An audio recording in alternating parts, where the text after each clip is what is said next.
O Show. This is the Big O Show. This is the Big O Show.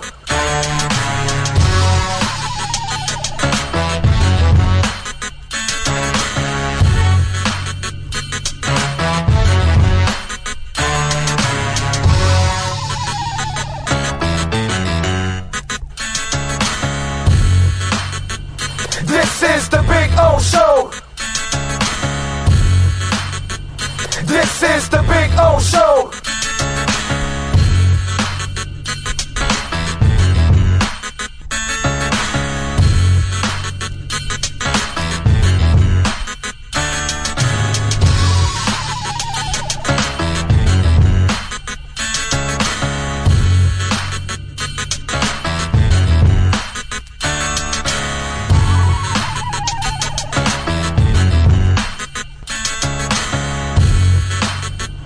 This is the Big O Show.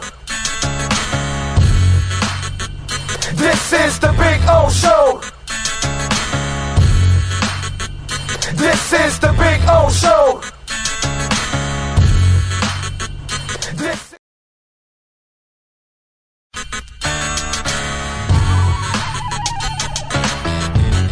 So here we are. I wanted to show you the backyard again because we had some trouble last time, but you know, cuttersedgepro.com does some amazing stuff, and there are the boys and the girl. They're having fun. There we go. Right, Maiden? Right, Bono? There we go. They're having fun. I'm having fun. Look at our Sylvester palm. It is beautiful. We got another one in the front yard like that. You can take your home and landscaping to the next level. And the artificial turf, look at that. Look at that. The two dinosaurs going at it, huh? Look at that. Gotta love the dinosaurs. Look at them. They like to bite each other's legs. That's what they do. They play with each other and then they bite each other and they piss each other off. It's fun. One is Bono, which is the one farther away from you, and Maiden. She's the girl right here. She's a badass. That's for sure. So anyway, see the flowers are coming out. Very nice. cuttersedgepro.com, folks. This big tree there will start budding that I'm showing you there soon. It'll have all kinds of flowers. I'll post another video and I'll show it to you. This is a backyard where everybody gets to hang out. Over there in the corner there, I put the barbecue and cook. So that way it's the farthest away from the house, you know. If I light myself on fire or somebody else, we're out in the corner away from everybody. There you go. So you're getting some flowers coming out, which is a beautiful thing. And I swear by this artificial turf, it always looks phenomenal. I don't have to cut it. I don't have to water it. And so I'm saving a lot of money, hundreds and thousands in the long run, because I'm not watering or, of course, cutting the grass. And you know, here in South Florida, we cut the grass like every 10 to 14 days.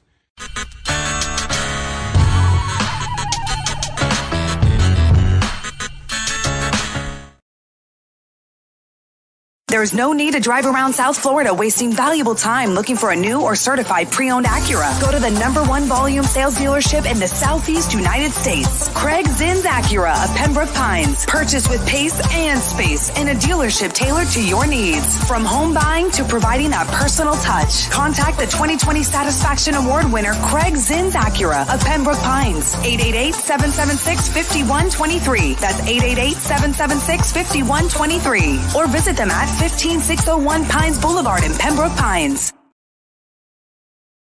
For over 16 years, EJDConstruction.com has provided South Florida residents quality craftsmanship, accurate project management, and exceptional service. That's why EJDConstruction.com is an A-rated member of Angie's List and the Better Business Bureau. When you're looking for the right custom home builder for additions or home remodeling, please call my friend Eric at 305-433-4843. That's 305-433-4843 for EJDConstruction.com. When you move, you need a reliable company led by passionate folks eager to assist its customers during a transitional process that needs to be smooth. Call Essential Moving Experts at 844-368-5750 for all your local and long-distance moving needs. You can rely on Essential Moving Experts. Mention the Big O Radio Show and get $150 off. Family owned and operated. They offer free 30-day storage, full service moving, fully licensed, bonded, and insured. Moving was never so easy. EssentialMovingExperts.com. Oh, I think I know what this is. Houston, we have a package. Hello? No matter where you are, the Sloman Shield Home Security System guards your home. With next-gen perimeter protection, 24/7 monitoring, and interior motion sensing. And right now, get a free Sloman Shield security system and doorbell camera, all professionally installed, for free. Shield your world, the Sloman Shield.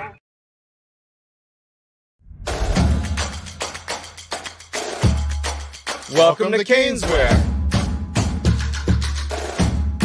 New store, new items, same great experience. Family owned and operated since 2010, Caneswear has the latest merchandise from the Miami Hurricanes, Miami Dolphins, Florida Panthers, Inter Miami CF, and more. Come visit us at our store in Davie on University Drive, just south of 595, or online at caneswear.com. Caneswear, the spot Miami fans shop.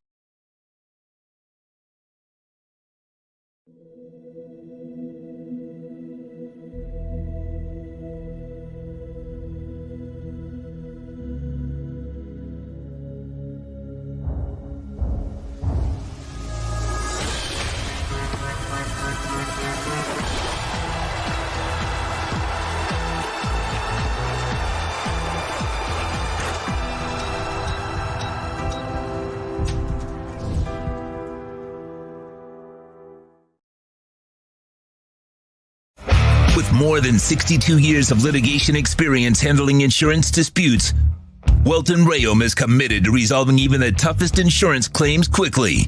At Welton Rayum, they don't get paid unless you win. They handle complex personal injury claims caused by the fault of another in both state and federal courts. They handle auto, trucking, motorcycle, slip and fall, and bicycle accidents. Call 954-966-4646. That's 954-966-4646. Welton Rayum can help.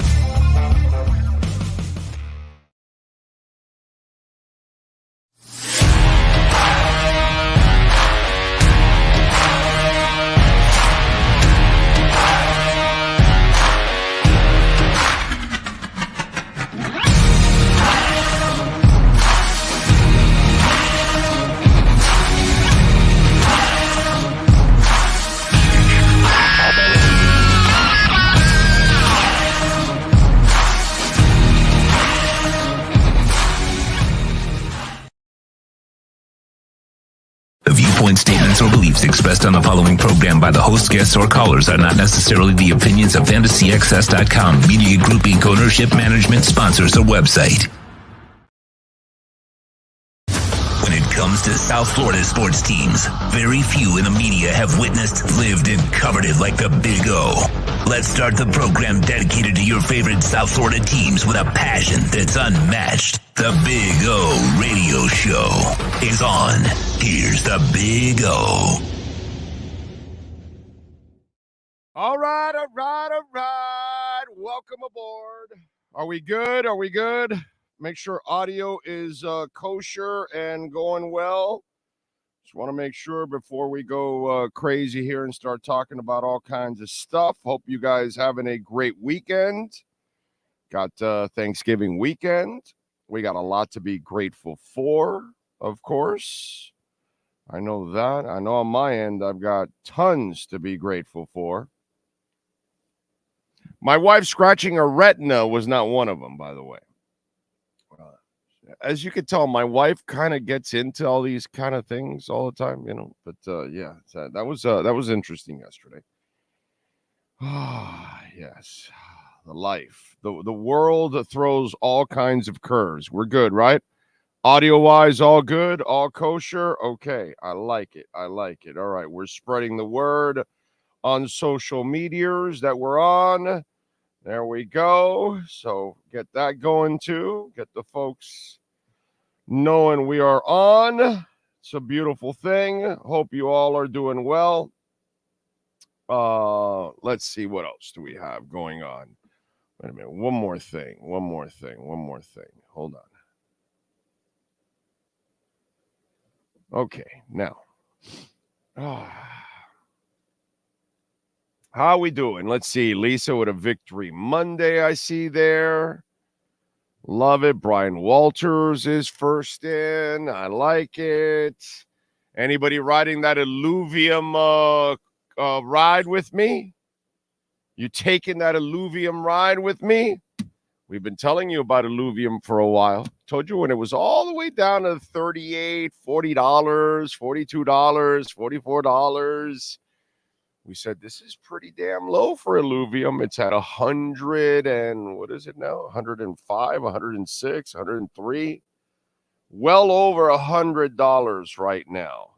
Illuvium, which is pretty damn impressive. 106.58 right now, Illuvium.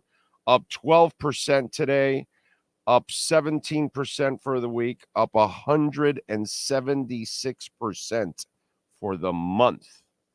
Okay? For the month. On October 20th, you could have gotten it at $39.61.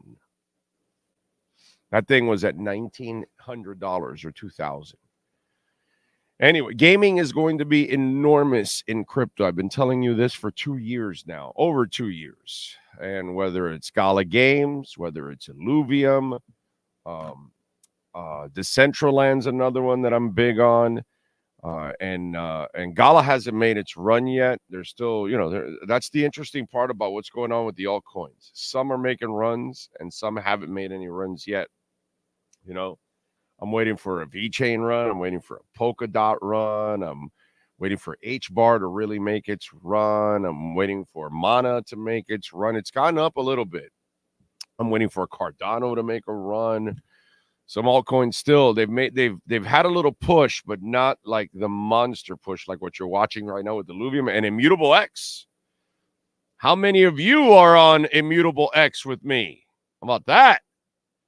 Immutable X is like at $1.30 something, and it was at all the way down to 44 cents, I think it was, something like that. So don't know how many of you are on the Immutable X bandwagon with me. I know one gentleman. I met a young man yesterday at Walk-Ons who has gotten heavily into crypto because of the show. Immutable X is up to $1.36, and we've been talking about Immutable X for a long time now, even when it was all the way down in the 44-cent range, and it's at $1.36. So a lot of you that, were making fun of me because we were in the bear market, and of course you're not real investors, so you didn't understand what was going on, so you kind of make fun of it. And by the way, we had some amazing news over the weekend. Okay, I don't care about the man's politics. It's kind of like Vivek. I don't like Vivek as much anymore, but I like him financially because he kind of understands where I think we need to go. But then he's got all that other stuff that is just a little too radical for me. But Argentina, the new president, Javier Milei from Argentina, is a huge Bitcoin guy. Okay. I keep warning you guys about this because I'm doing it for you, because I want you guys to get ahead in life. And so I'm gonna show you what he thinks of money printing, which is, the terror for all of us around the world, because all of us have the same stupid banking system. Listen to what he says. If printing money would end poverty, printing diplomas would end stupidity. That's a great freaking line. That's a great line. Anyways, he's going to make Argentina and he's going to make Bitcoin their illegal tender. And so you're going to start seeing major countries who are having all kinds of issues because their fiat currency has, just like ours is doing the same thing. Ours will crash. They just will, fudge the numbers and keep it alive as long as they can. We have so many trillions in debt we'll never be able to pay. See, most of you don't follow this. We actually had trouble selling our bonds for our debt recently. People don't want to buy our debt anymore.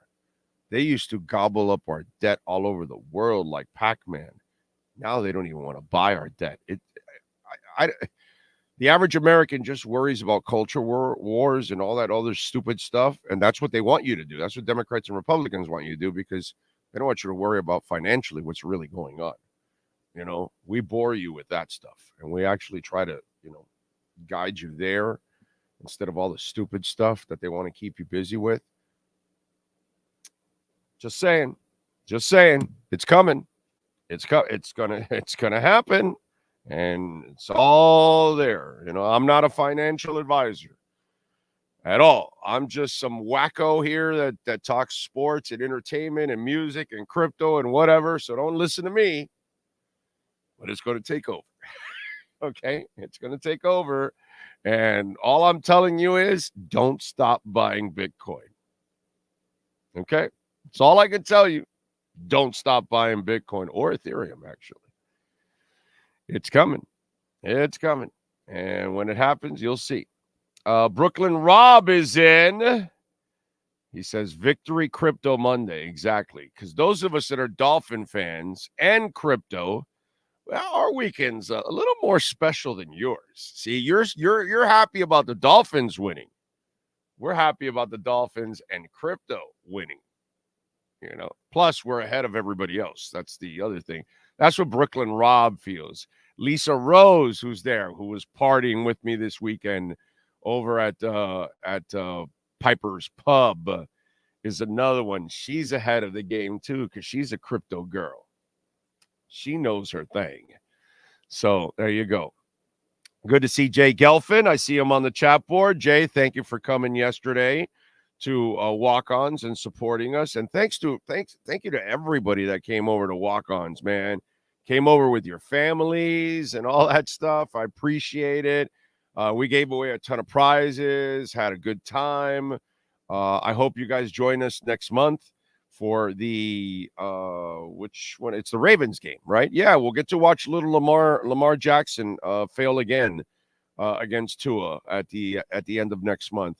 So we'll be there for the 31st for the broadcast. So come on out and join us, man. We'll have some fun there too. So looking forward to it in a big time way, man.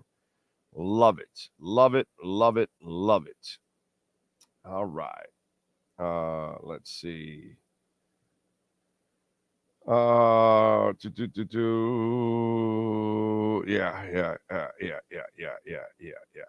Here we go.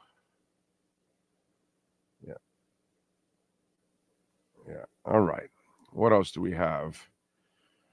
Nico says, good morning, boys and girls. 3 takeaways. Dolphins never run on 3rd and 4th. Not physical enough. A win is a win. Sanders is still too inconsistent, in my opinion, on kicks over 50 yards. I think you should bring in another kicker. I think Jason Sanders will lose you a game in the playoffs, is what I think. I would not I would not trust Sanders as far as I can throw him. Can't throw him very far. So, I am completely off the Jason Sanders bandwagon. Yeah, you need to go get another kicker. Now, the problem is you're stuck in, it's mid-November, right? Or late November. Now it's 20th. So you're in late November. It's going to be hard, ladies and gentlemen, to find a kicker, and especially one that you can count on from 50-plus yards out, which is really Jason Sanders' problem.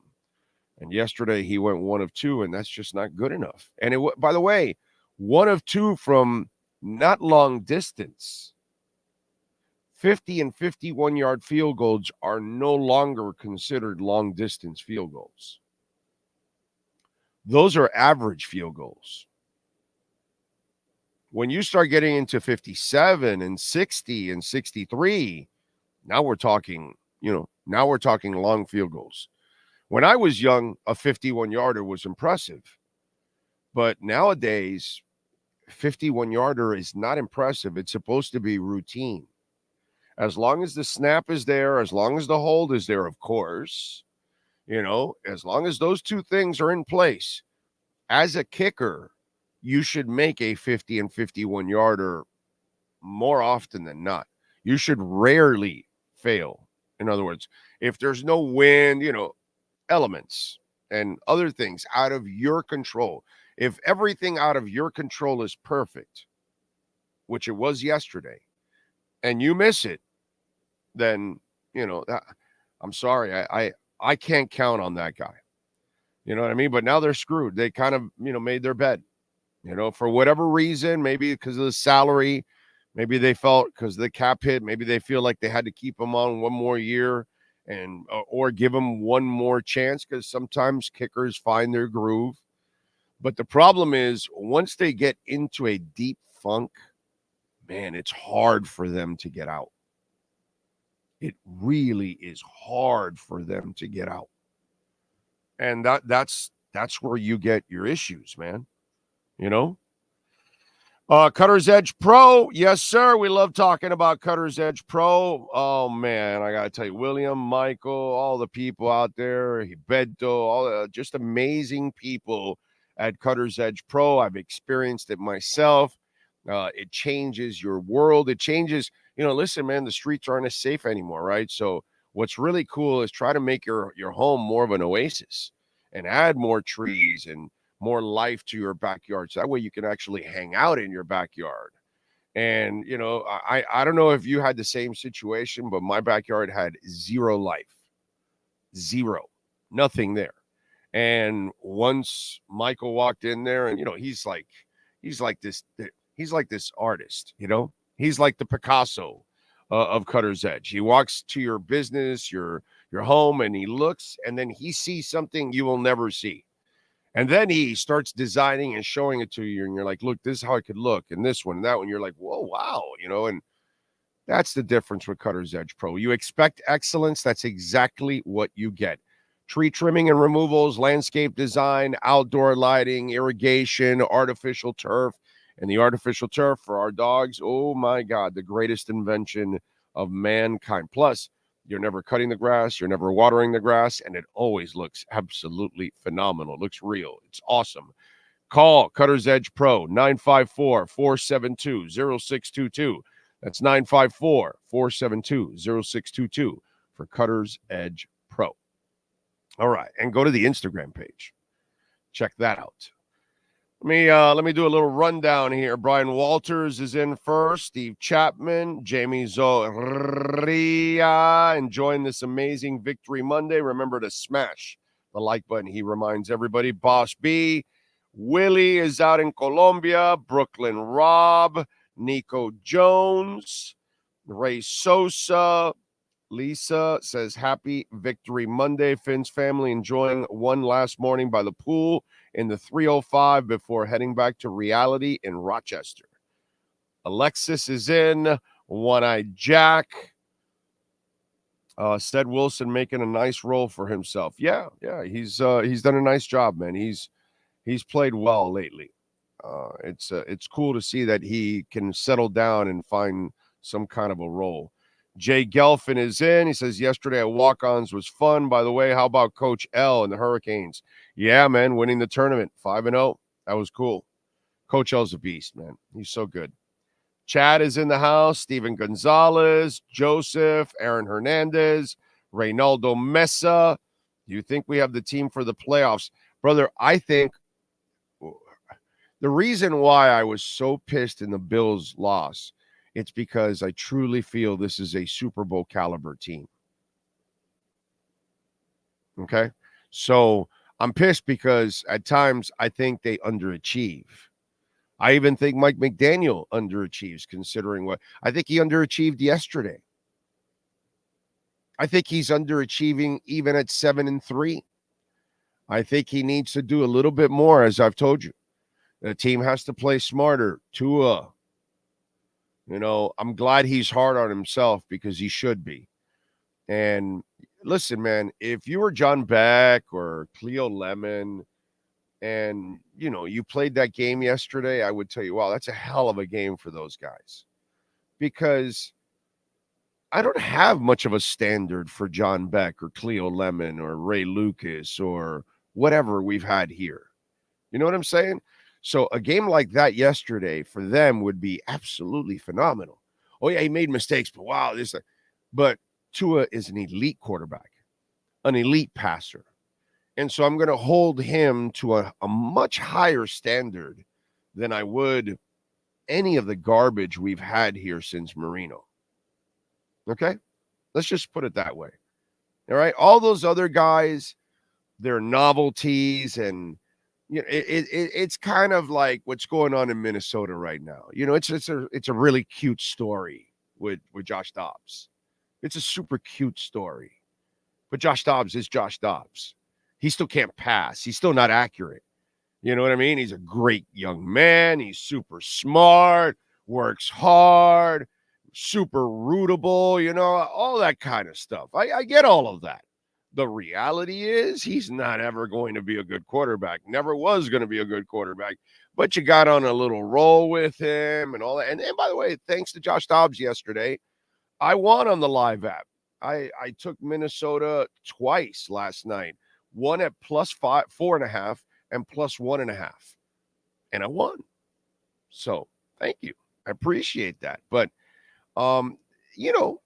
Tua holds himself to a much higher standard. And the turnovers are unacceptable. Unacceptable. And he is forcing stuff in windows. Yesterday he threw to Waddle. Like, I had a buddy of mine ask me about, hey, do you think that at times he focuses and throws too much and forces things to Tyreek?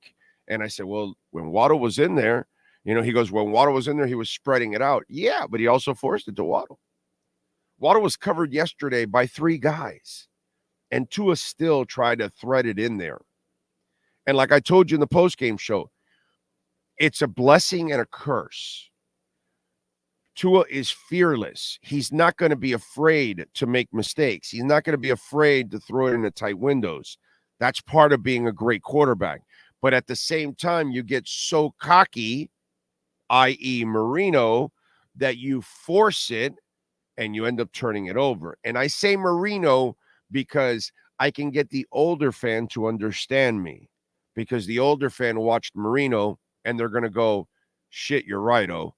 There were times, as much as we love Marino, he would force shit, and you knew he was forcing it, and that's why he threw those interceptions. There were times that he didn't have a great game. He had a bad game, a mediocre game, a less than average game. Why? Because he made mistakes that I know he shouldn't make. Anybody that used to watch him knows. And so I'm going to hold Tua to the same kind of standard. I expect, Cutter's Edge Pro. Expect excellence. Look at the billboard. Expect excellence. That's what I expect from Shula. That's what I expect from Marino. Okay? That's what I'm going to expect from Tua. And diving head first is not excellence. That's stupidity. Okay? And please don't start with the stupid shit. He had to slide there. Oh, he might not get the first down. Whether he gets it or not, I don't give a shit. You know what I know? If he slides, there's less chances of him jamming a shoulder, his neck, hitting his head, a wrist, or fumbling, because that's what happens when you dive. You put yourself at a whole bunch of risk. You slide, there's no fumble, there's less chances of getting hit, there's no chance pretty much of blowing out your shoulder, your arm, your elbow, your wrist, whatever, or fumbling probably. Or, by the way, even getting hit because they know they have to lay off. So whether you get the first down or not, I don't care. If you get it, great. If you don't, you live for the next play. There's no turnover.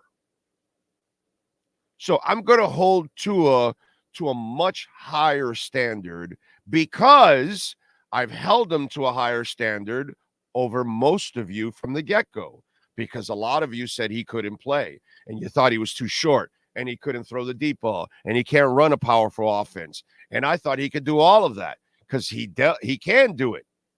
And he can be even better than that because he's an elite quarterback, an elite passer. elite passers make better decisions than what he did yesterday.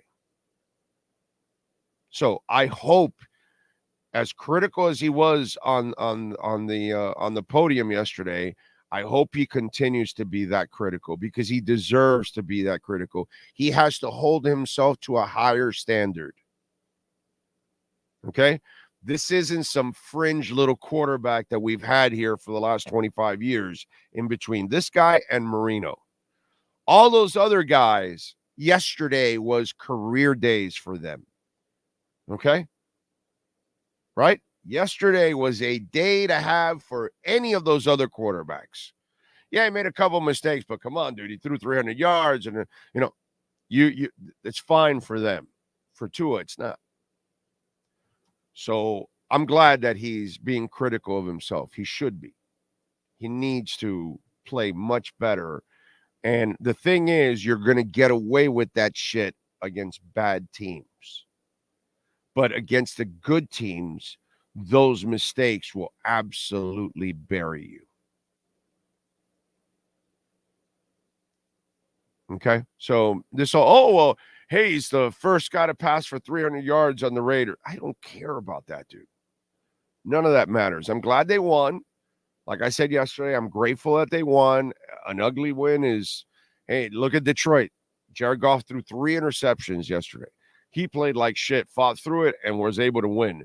So Miami fought through an ugly game. Kudos to the Raiders. They muddied it up, but they made it closer than it ever should have been.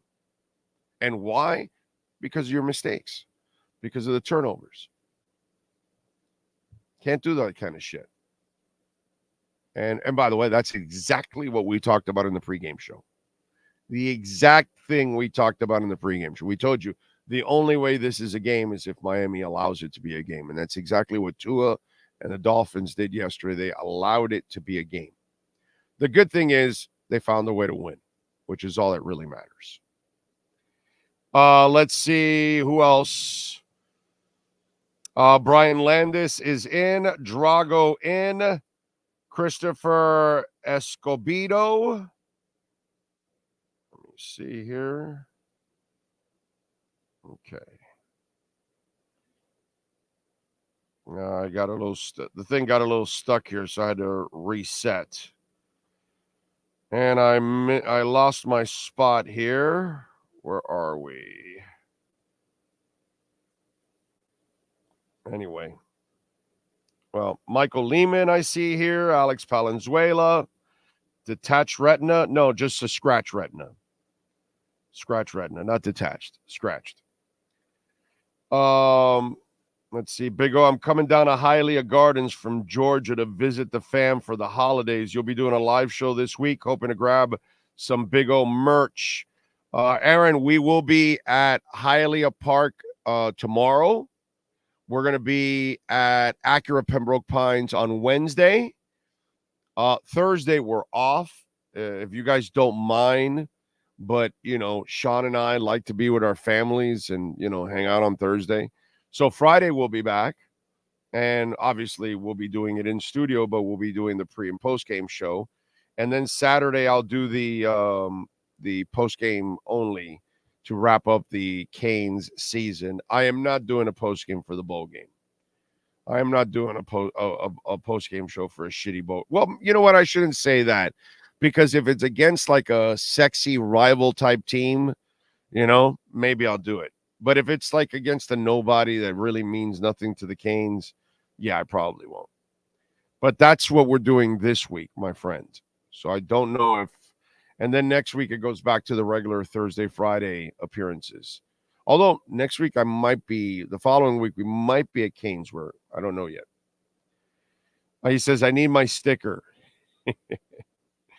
Big O, as a teenager in Orlando, I once got a grain of sand in my eye that scratched my eye for a 2-day period. So I hope wifey feels better. Yeah. She went to see the doc this morning. And Dr. Lescano, who does an excellent job. He's done my laser twice on my eyes, done it for my wife, my daughter, and my mother-in-law. So I think we trust him a little bit with our eyes. So Dr. Lascano down in Miami, just in case, tell him I sent you. He's good people. Big O, unlike Tyler Herro, it looks like your wife plays injured. LOL. Having said that, I hope she feels better. God bless her. Thank you. Yeah, she was there yesterday helping us out and everything with a scratch retina. She is, she's a different breed, bro. Different breed. Gus 1388, Tim Eason, Brian Landis, early Thanksgiving present that Ramsey gave us Dolphins. Yeah. Let's see. Jayhawk, Eric Storm, Webster's Dictionary has added Vivek's picture next to the word liar. Yeah, he's too radical for me. After you hear him more and more and more, it's the problem is, man, how am I don't know who I'm going to like. Like now I'm at a point where, okay, Nikki Haley might be the closest to normal. She's not normal either, but you know, there's nobody on the Democrats. Actually, I like Joe Manchin a lot. He's like the guy that's the most in the middle out of anybody. You know what I'm saying? But Joe Manchin running will probably get the orangutan voted in, because that's what will probably happen, because it'll take votes away from the Democrats. So if Manchin wants to do that independent stuff, that'll be the end of the old man. By the way, deadbeat Biden is 80 today. 80 acts 107. That's all right. Well, we could end up with either the old fart or the other old fart who also says all kinds of crazy stuff. The orangutan also is his mind is, you know, going crazy. So either way, we're screwed. Doesn't matter who it is. We're so screwed, it's not even funny. Both parties are a joke, and they can't even give us a decent candidate, bro. It's just terrible. The earth is covered by 71% water, the other 29% by Jalen Ramsey. I agree with that. Big O, my one criticism of Mike McDaniel is his unfounded confidence in Sanders with field goals over 50 yards. Yeah. Well, and also giving up on the run. That's not a good thing either. J-Town is in. Team Eason, EQ 305, Terry Lynch. Unfortunately, we'll have to wait till next season to get a new kicker. You are correct. Howie Do it is in. Passing on 4th and 1, more McDaniel trusting the passing game or lack of trust in the running game. It's just, well, yesterday they weren't having a ton of success. Got to give the Raiders credit, but the way he gives up on the run is just ridiculous. You know, now you are missing some guys in the middle, and maybe you don't trust them nearly as much. I don't know, man. Not going to knock our kicker for just missing a 50-yarder. I do agree next year that they will look to upgrade. They have to upgrade. Not look, they better. They better upgrade kicker next year. Jeff Pesney is in. My local high school kicker makes 49-yarders. Yep. Terry Lynch in. Jim Gleason. Gordon Shumway. Luisao Fuentes. Big O. Watch Tua choke versus Jets defense. He's not the future. Too scared to get out of the pocket and improvise. Thank you for your incredibly stupid statements. Manolo Rivera. Hola, mi gente. Need to tighten up that offense. Yes, they do. Ray Sosa. Let's see. Gordon says Tua was Tanny Hillish yesterday. Yeah, I wouldn't go that low on it. He was just below his standards. Yesterday was a great game for Tannehill. I get the Raiders defense may be a little better than we give them credit for, but there was no reason why they couldn't have a better offense outing at home, especially. I agree. And maybe, you know, dedicate yourself a little bit more to the run. Roderick says, on Thanksgiving week, I'm thankful that we have a great game day coach at the U, Coach Larinaga.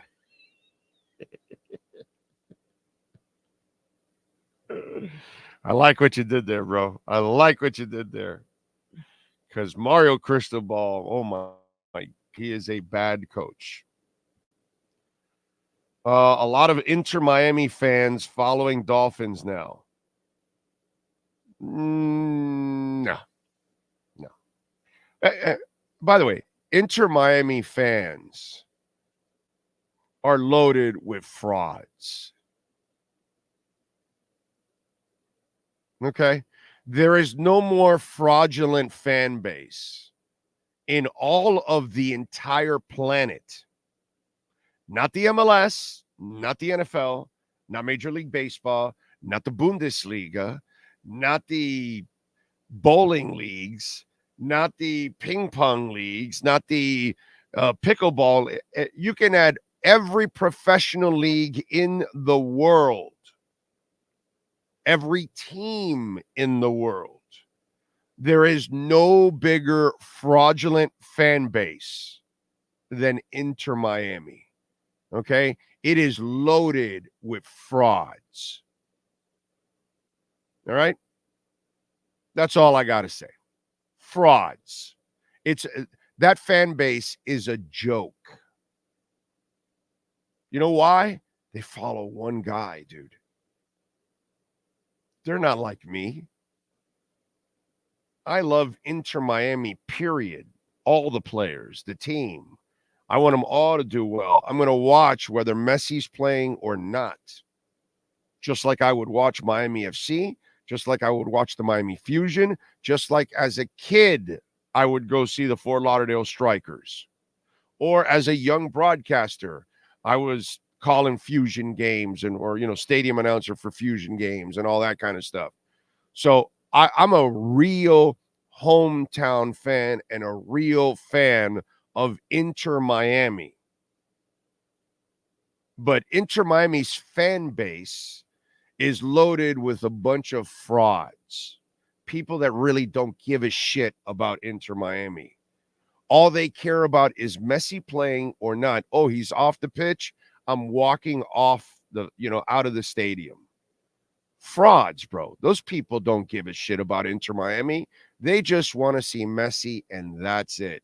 I don't really care about those people, to be quite honest. They're not what I need.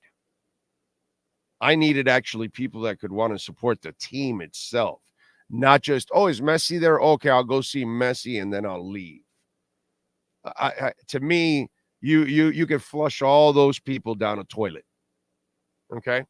So maybe one day Inter can develop, a real fan base that actually cares about the team.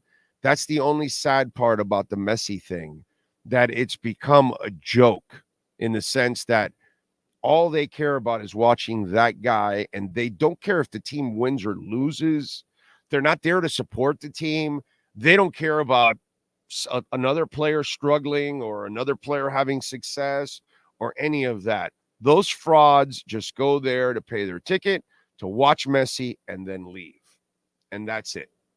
So I don't care about fake Inter Miami fans out there. We don't need those fake ass fans, those fake Messi fans. We don't need those people. Those people aren't, Get out of here, bro. Get out of my face. You're a joke. Tim Eason, you sent me Bitcoin? Tim, you and I are friends for life. For life. See, when you send somebody Bitcoin, then you actually care about them. It's kind of, you're telling them, I think you are important. Okay? I don't see it, Tim. Did you send it by Cash App? Has it not registered yet or something? I don't know. Don't see it, my brother. I don't know if Cash Big O Show, did you send it to the right person? If you didn't send it to me, you made somebody else's day. That's for sure. I don't see it there, my brother. But I appreciate you trying. Thank you. Okay. All right. What else do we have? He just said Cash App on the bottom. Okay. Yeah, no, I'm looking at the Cash App and it's not here. No. Unfortunately, I do not see it, my man. Try it again, I guess. But I appreciate you. Thank you, sir. And thank you for the super chat. Actually, you did send a super chat. Okay, so I appreciate that, Tim. Thank you. Very nice of you. Let's see. People need to realize every team has off games. It happens multiple times during the season. Chiefs lost to Broncos 24-9. These things happen during the season. Hey, look, bro, they won yesterday. It's great. The only thing, Tua's been turning over the ball a little too much lately. He's got to take care of the football.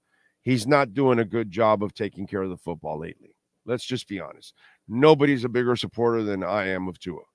All right? But I'm the first guy to tell you, when he was getting injured, I told you exactly why he was getting it. Everybody else is just worried, oh, no, he's injury prone. And I'm the guy saying, no, he's not that it's injury prone. It's that he's irresponsible with his body, and he holds on to the ball. Now he's gotten rid of the ball, and he's not taking any shots. Notice, make a quick decision, get rid of the football. Tua's not taking any more extra shots like he used to, because he's not hanging on to the ball, right? So I'm going to be honest again here. As much as I love Tua and as much as I believe in Tua as a player, okay, he's turning over the ball too much. For an elite quarterback, he has turned over the ball too much. And that dive yesterday, that dive is only made when the game is on the line in the playoffs or the Super Bowl, because you've got to have that first down. In an early part of a game against a shitty team, you have no reason to dive. You have to have awareness of where you are, what it is, and what's on the line. And what was on the line yesterday did not require for you to put yourself at risk for injury or turnover. Remember, he's not a running back. He's not a guy that is used to contact and falling on the ground and all that. Running backs are used to contact, falling on the ground, so they got to hold on to the ball. A quarterback is not made that way. Normally, they're not. Maybe Josh Allen does it, because Cam Newton used to do it also. Okay, those big, strong guys, they want to break tackles and do stupid shit like that. So they've programmed themselves to be able to get battered and hold on to the ball. But on average, you don't want Tua or Breeze or Brady or Manning or any of these kind of quarterbacks to do that kind of shit, because that's what's going to happen. You're either going to jam a shoulder because you're a goofball, you don't know how to land, you're going to fumble, whatever, you're going to hurt a wrist, something like that, because that's not what you do for a living as a quarterback. So we have to be honest. As much as I love Tua, we have to be freaking honest. He cannot do that. Can't. You cannot carry yourself that way. Okay? Frankie Fresco. Thank you, sir, for the love on Cash App there. For who is worse, Mario or Napier? I'm going to go with Mario. And wow, Frankie sent in some Bitcoin, you bastard. Thank you, Frankie. That is awesome. That's it. We were already friends. Now we're friends for life. Sending me Bitcoin, dude. That is very nice of you, Frankie. I appreciate you, man. Very, very nice. Thank you. All right. Some of these post-game only chat board fans are really toxic.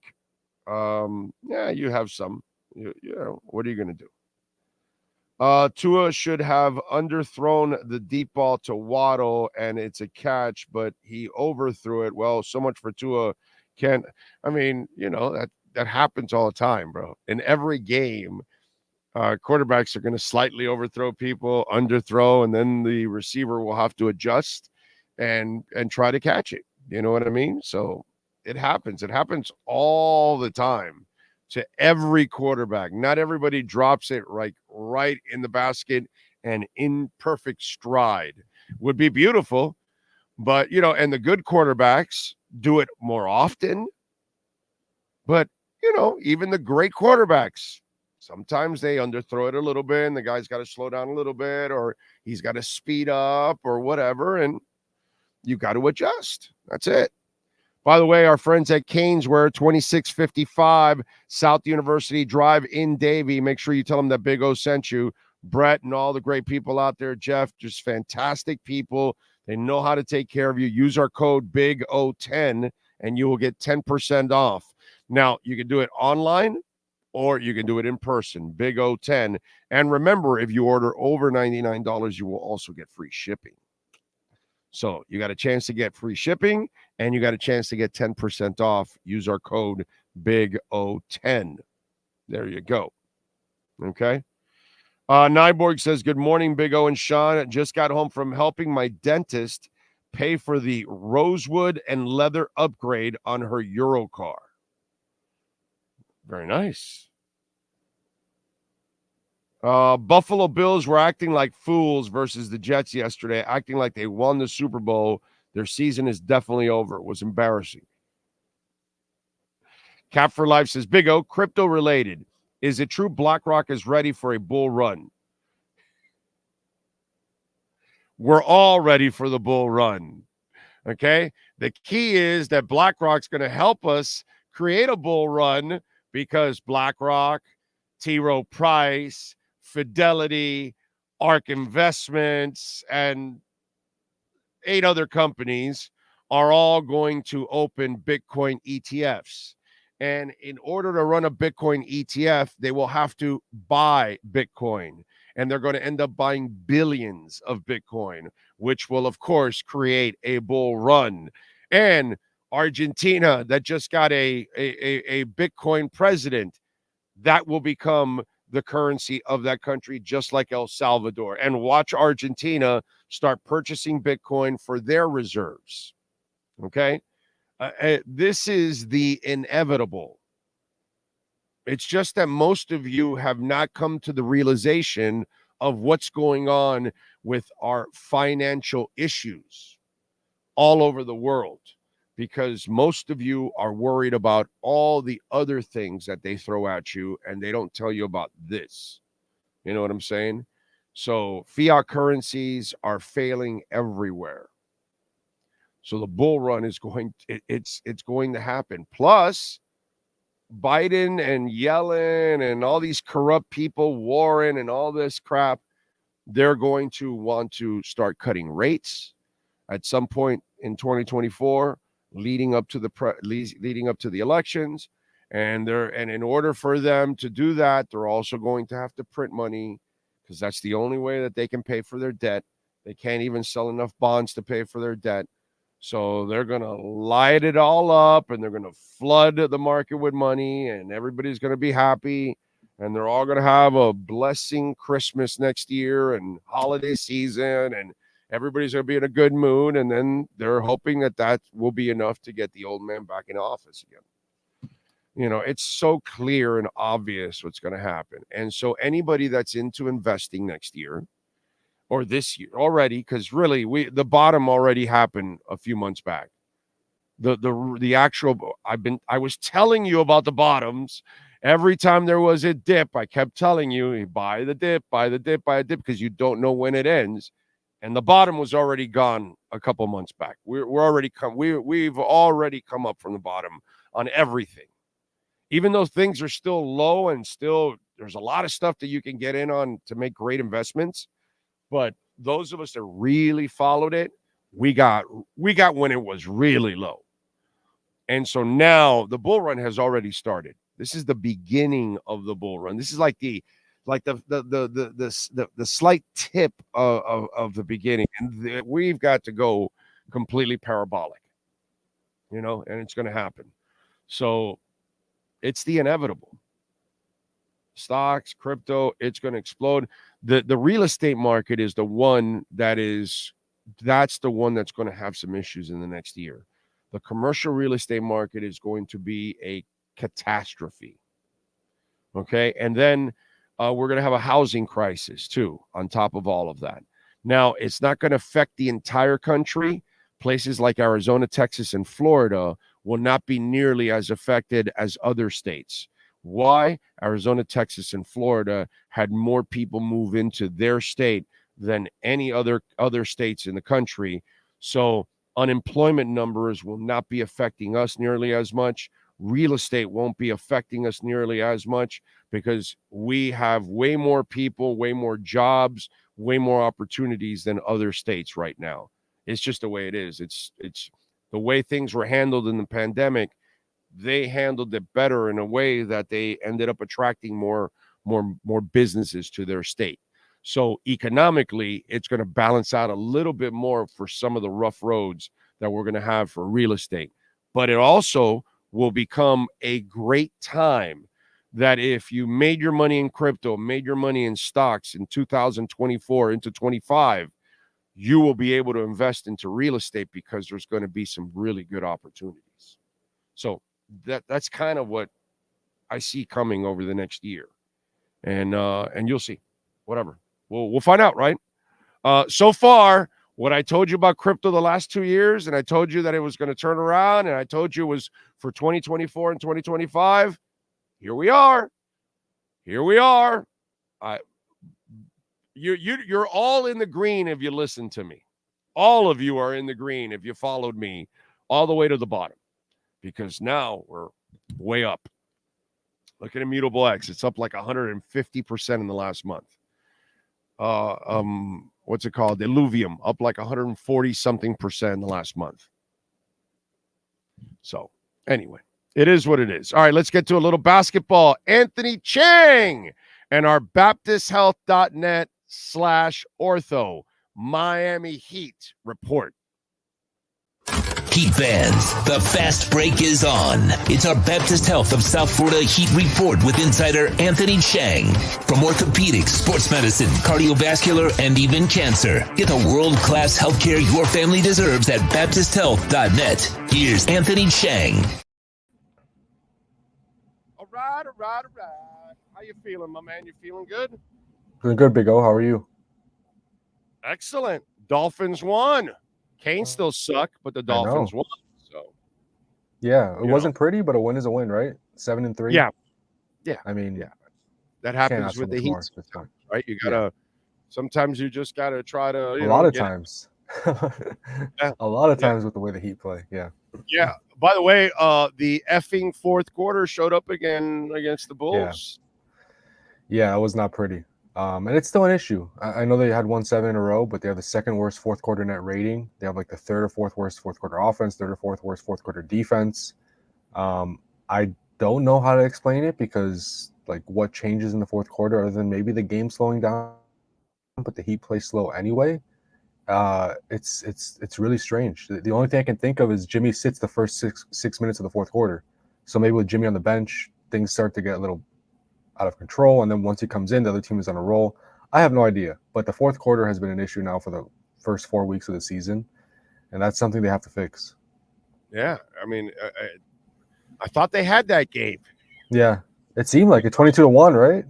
Yeah, I mean, shit, dude. And then that fourth quarter comes, and just everything falls apart, and it's just one of those deals where you get a little frustrated because that was a very winnable game. Now, again, you've won 7 in a row, right. So not going to go undefeated for the rest of the season. Yeah, and maybe for tonight, these are funky, dude. When you got to play the same team 2 nights in a row, it's such an odd thing. Yeah, I mean, Eric Spoelstra is good at this, right? He's one of the best at making, when setting his eyes on one opponent and kind of making adjustments for that one opponent. So this gave him a chance to do it. They practiced yesterday, which they rarely practice on the road. So that says something right there. He was not happy about the fourth quarter, especially the fourth quarter offense. They're having a shoot around now in about an hour. So they're working. And I think they know they need at least a split here. You can't start this trip 0-2 against a Bulls team that's been struggling. And then you have Cleveland, which I know they haven't been great, but still Cleveland has talent. And then you go to New York, and the Knicks are playing well, and then you play the Nets on a back-to-back. You got to win this one. It's a winnable game, like you said. They had a day off. They had a practice. You got to split this so that way you don't start this trip 0-2. Because then, again, I know they won 7 in a row, but you don't want to you don't want to negate what you did last trip by going 1-4 on this trip. Right. And again, I'm going to do the same. I'm going to be consistent here, okay? Because when Ira was when I had Ira on a couple of weeks back, and they were 1-4 at that moment, he was like, "Aren't you concerned?" I'm like, "No, because it's only 1-4. It's the first week and a half of the season. I'm not going to freak out. Plus, I have the best chef in the entire league. He'll figure shit out." And sure enough, he turned it around. And I'm not going to freak out about this either, because again, we're early in the season and he'll figure shit out. And at the same time, dude, you had won 7 in a row. Right. So, you're going to get tripped up one way or another at one point or another. And some other team is going to get hot in a quarter. And that happens in basketball. Now, if this continues over the next couple of games, where you have more fourth quarter collapses, and then you start giving away games here, then I start to get concerned. But if you go back now and win the next 3-4 games, you just prove that, the other night was an outlier, and you move on. You know what I mean? I can't freak out until I see the next couple of games and see what happens. And I get that. And what I'll say is this: even during the 7-game winning streak, I don't want to say I was worried, but my concern level still was a little bit higher than usual. Only because, yes, they were coming on the road, these wins, but they're coming against bad opponents and barely beating them. I know a win is a win, but you're beating Charlotte, you're beating Washington, you're beating San Antonio, you're just beating bad teams. But it's hard to get inspired to play bad teams too, night in and night out. No, it is. And last year they lost to their fair share of bad teams, so that's an improvement. But the offense continues to worry me. They're now, I think they're 20th ranked in offense. Top 10 in defense. They're 9th in defense right now, but the offense continues to worry me. If they don't have at least an average offense, it's going to be hard for them to really. So I think the offense is the one concerning aspect so far of the start of the season, that they still are struggling to score just like last year. Okay, so let's break that down. Let's have a real conversation about that, because we need to have a realistic conversation about that. How many dynamic scorers do they have on this team? No, I agree, but that's why it concerns me. That's why the offense still. It shouldn't be a concern. It should be an expectation. This is who they are. Right. If you can't find dynamic superstars that make your life easy, you tried to trade for a dynamic scorer, right? Actually, and you failed. Unfortunately, you couldn't. Whatever, he did not do his part. And so you couldn't end up getting him. You have, like, Tyler's the closest thing you have to almost a dynamic scorer and he's not really a dynamic scorer, but he's the closest thing you have to a dynamic scorer. So, you were spoiled in the big three when you had 3 of them. Yeah. And Ray Allen was one himself, by the way, for a long time. And you got him as a, key role player, but that's where, there is no Alonzo Mourning. There is no guy like that on this team. And so that's where it becomes a problem. And if you don't have a lot of dynamic scorers, we can't expect a dynamic offense. Yeah. We have to expect what they are. They're a lunch pail offense. They're a blue-collar offense. They're just a high-flying, super athletic, we're faster, we could jump higher than you, we can, dribble the crap out of you and figure things out. We don't have that. We don't have guys like that. Yeah, and that's fine, and I agree with all of that. Tyler is the most dynamic scorer. I think Jimmy can be a dynamic scorer when he wants to be, just because of it to the free throw line and just hunting out mismatches. And Bam is trying to be a little bit more aggressive and score more points, because I think they know they need to for this offense to just score enough points to win games, right? Right. And that's why they play so many close games, is because they can't run away from teams and blow teams out because they just don't have the offense to do it. So I get it, and we saw that last year too. They must live on defense because they don't have a dynamic. Right, for sure. But I think that's why last year they were around 500, because when you play a lot of close games, you're going to lose some of them. A team is going to get hot like Chicago in the fourth quarter, and you're going to lose that game. Or you might get hot and hold on to win by 2 points or come back and win by 2 points. But when these close games, it's tough to have 55 wins in a season. It just is. Like, it's tough to do that. So the offense, I know, I'm not saying that I expected it to be a top 5 offense. I didn't. But that has been my concern all along is I know they went to the finals last year. They got hot from 3 in the playoffs. Jimmy turned into Michael Jordan. But that's kind of what this team needs to make a finals run. They need to shoot 40% on threes, and Jimmy needs to turn into Michael Jordan to do that because they just don't have the offense to do elite. Their defense must be top 5. Yeah. Yes. That's kind of what we need from them, because their offense is never going to be explosive and dynamic. It's always going to be lunch pail and blue collar and all that. So then what needs to be elite, and that's the one thing that can be. Their defense can be elite. Sure. Yeah. Because they have enough people that are willing to put the effort and work at it to be elite defensively. So that will save them, because we're not in the 90s anymore, my brother. You know, back in the 90s, there were a lot of teams willing to play defense. Nowadays in the NBA, there aren't a lot of teams playing defense, dude. It just isn't. Yeah. Yeah. And defenses, I mean, Eric Spoelstra said it, they need to lead on defense to win games. And that's obvious. And they did that last year too. I'm looking at the finals last year. I know Tyler Herro was hurt, obviously, but the Heat scored 93 points, 111 points, which was their only win of the series, 94 points, 95 points, and 89 points. This is 2023, you know, and unfortunately for the Heat, they didn't make the upgrade to fix the offense, right? You hope that Tyler, when he comes back, well, you know, you could have used Tyler in Chicago, right? And on Saturday, you could have used Tyler in that game, especially late. I mean, he's, like you said, he's the most natural pure scorer on this roster. So he makes the offense better. But how much better can he make the offense? Can he make them just average 15th? That'd be a big improvement from 25th, 26th last season. If you're the 15th best offense and the 5th best defense, all of a sudden you're fighting for home court. But if this team is in 20th or below, that's when it gets tough. How far is Tyler from coming back?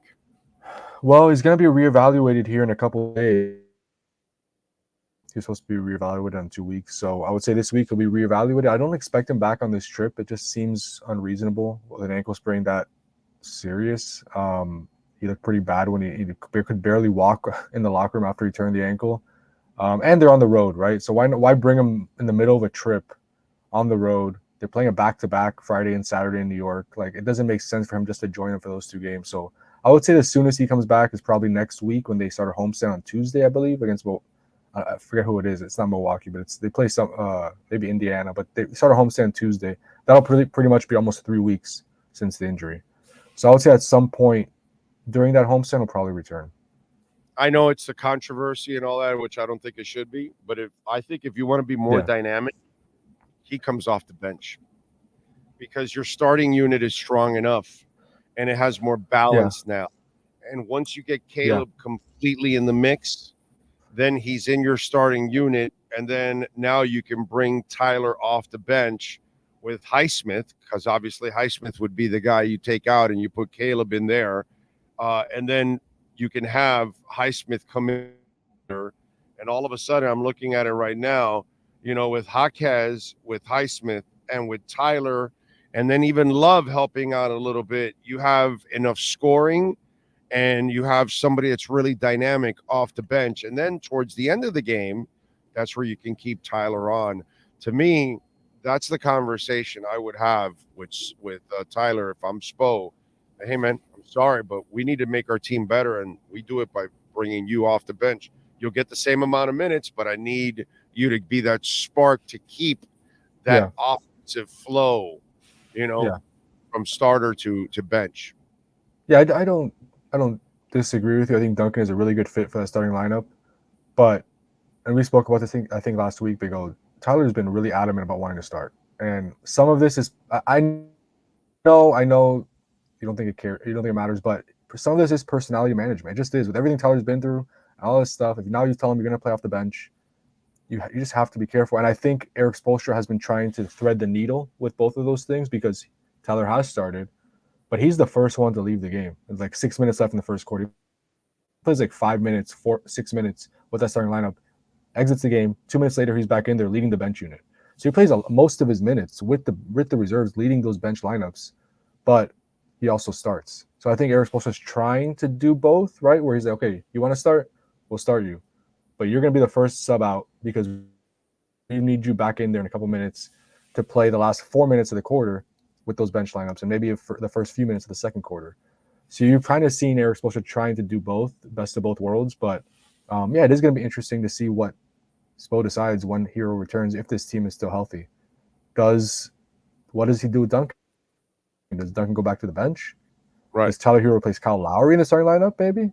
And you don't have a true point guard in the starting lineup? I mean, is that a possibility?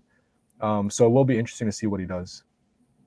What'd you think of the bench in that game? Because I thought that was one of the reasons why that kind of hurt. I'm looking at it now. You had 23 points off that bench, 5, 5, 7, and 6.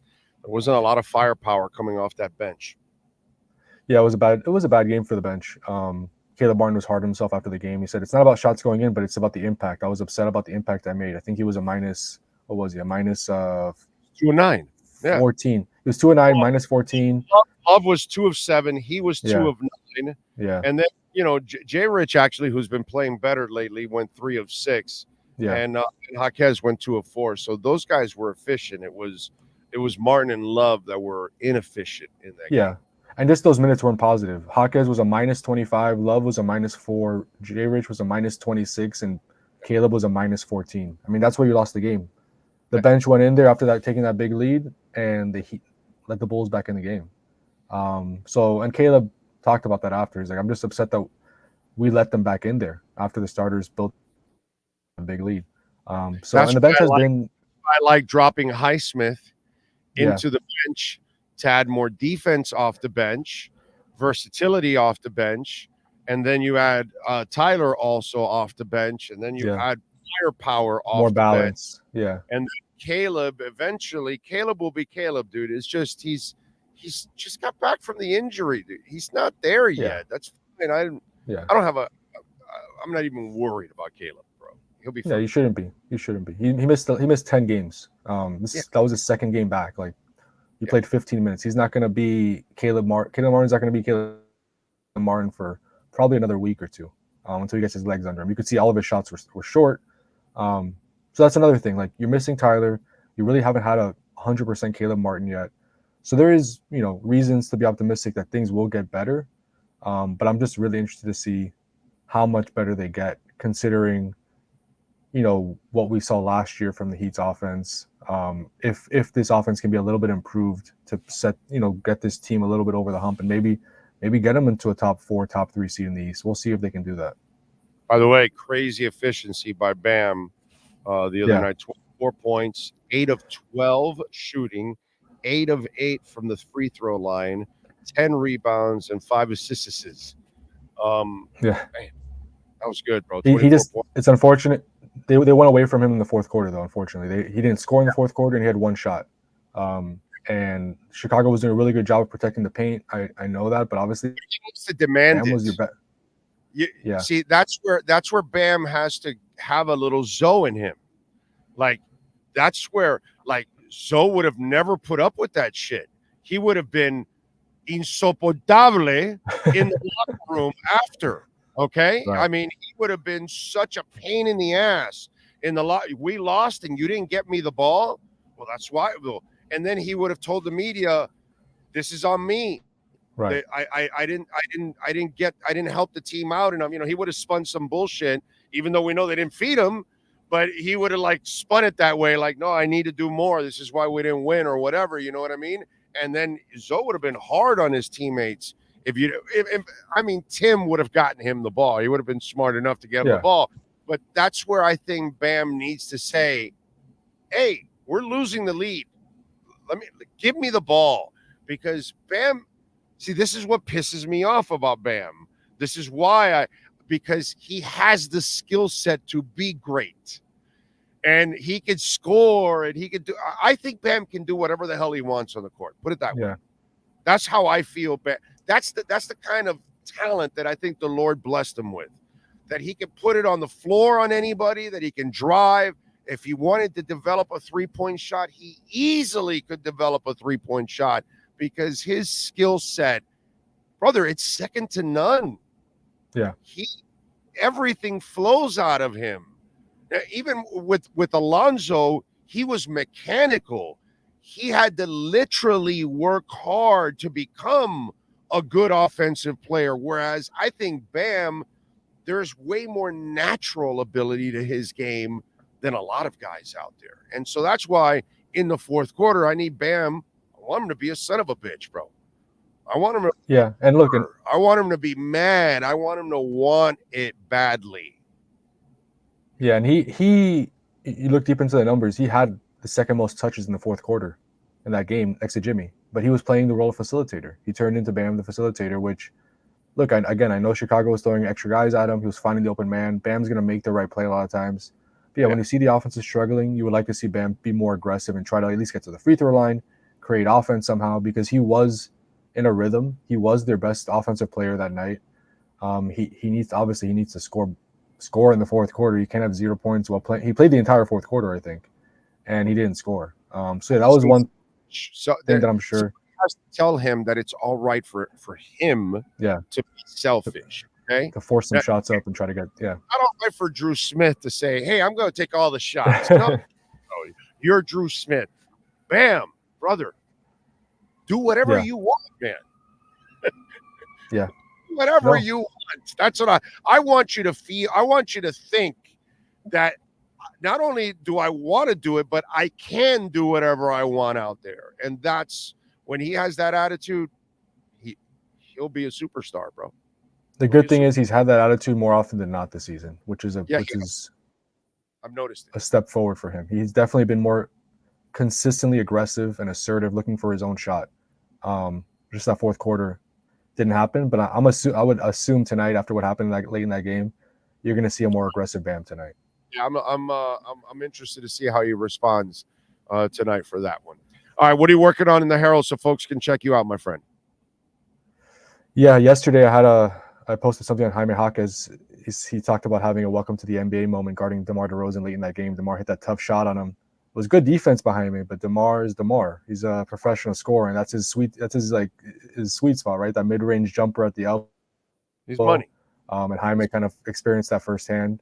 Today, we're going to shoot around now.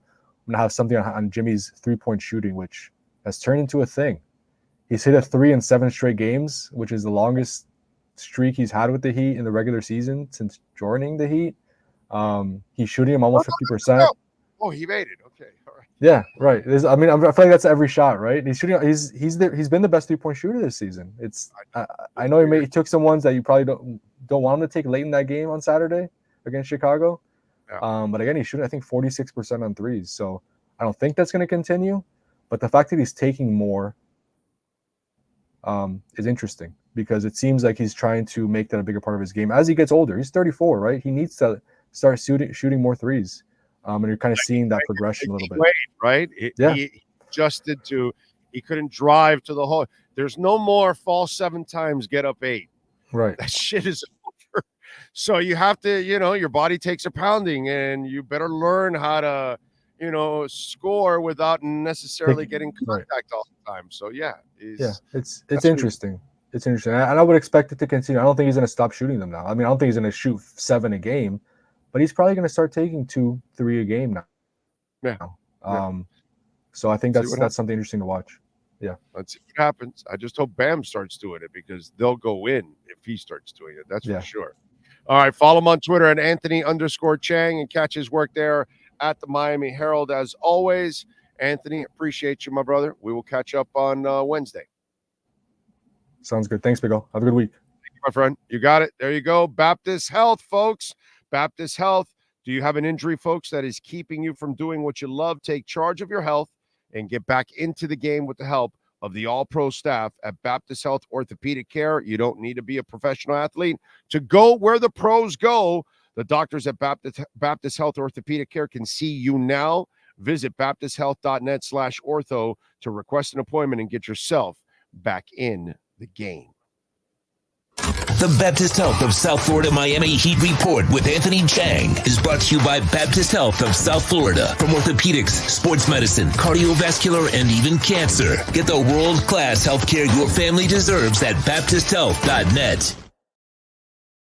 All right. I gotta say, I don't give a shit about Tyler's ego. Check it at the door, bitch. You got your $100 and some million contract. It is guaranteed, bro. Okay? You got all your money, and you're not even earning it because you're getting injured. You can't even finish seasons out. You need to focus on staying healthy. That's what you need to focus in on. Not worried whether you're starting, worried about whether you're playing or not. Okay? You got your money. You got your woman. Okay? You got your family. I mean, what more do you want, dude? Your life is good. Now, the Heat has to do what's best for them, not what's best for Tyler Herro. It's called the Miami Heat. It's not called the Miami Heroes. It's not called the Tyler Heats. Okay? If Manu Ginobili can be told, we need you off the bench and you're a Hall of Fame player, I could easily tell Tyler Herro, we need you off the bench. You're no Manu Ginobili. Okay? Manu Ginobili was a flat-out badass. Some of you may not be old enough to remember a young Manu Ginobili, but that some bitch was aggressive. He was one hell of a player that easily could have started in almost every team in the NBA.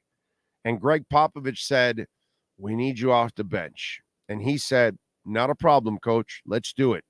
And last time I checked, he has his titles, he has his respect, and he's in the Hall of Fame, right? So what's the problem here? What's the problem here?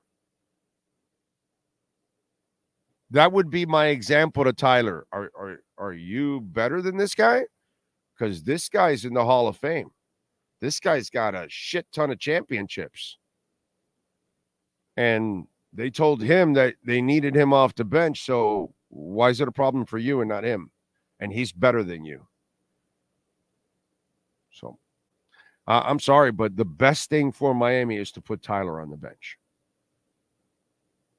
That's all. The Duncan has turned into exactly what you need starting.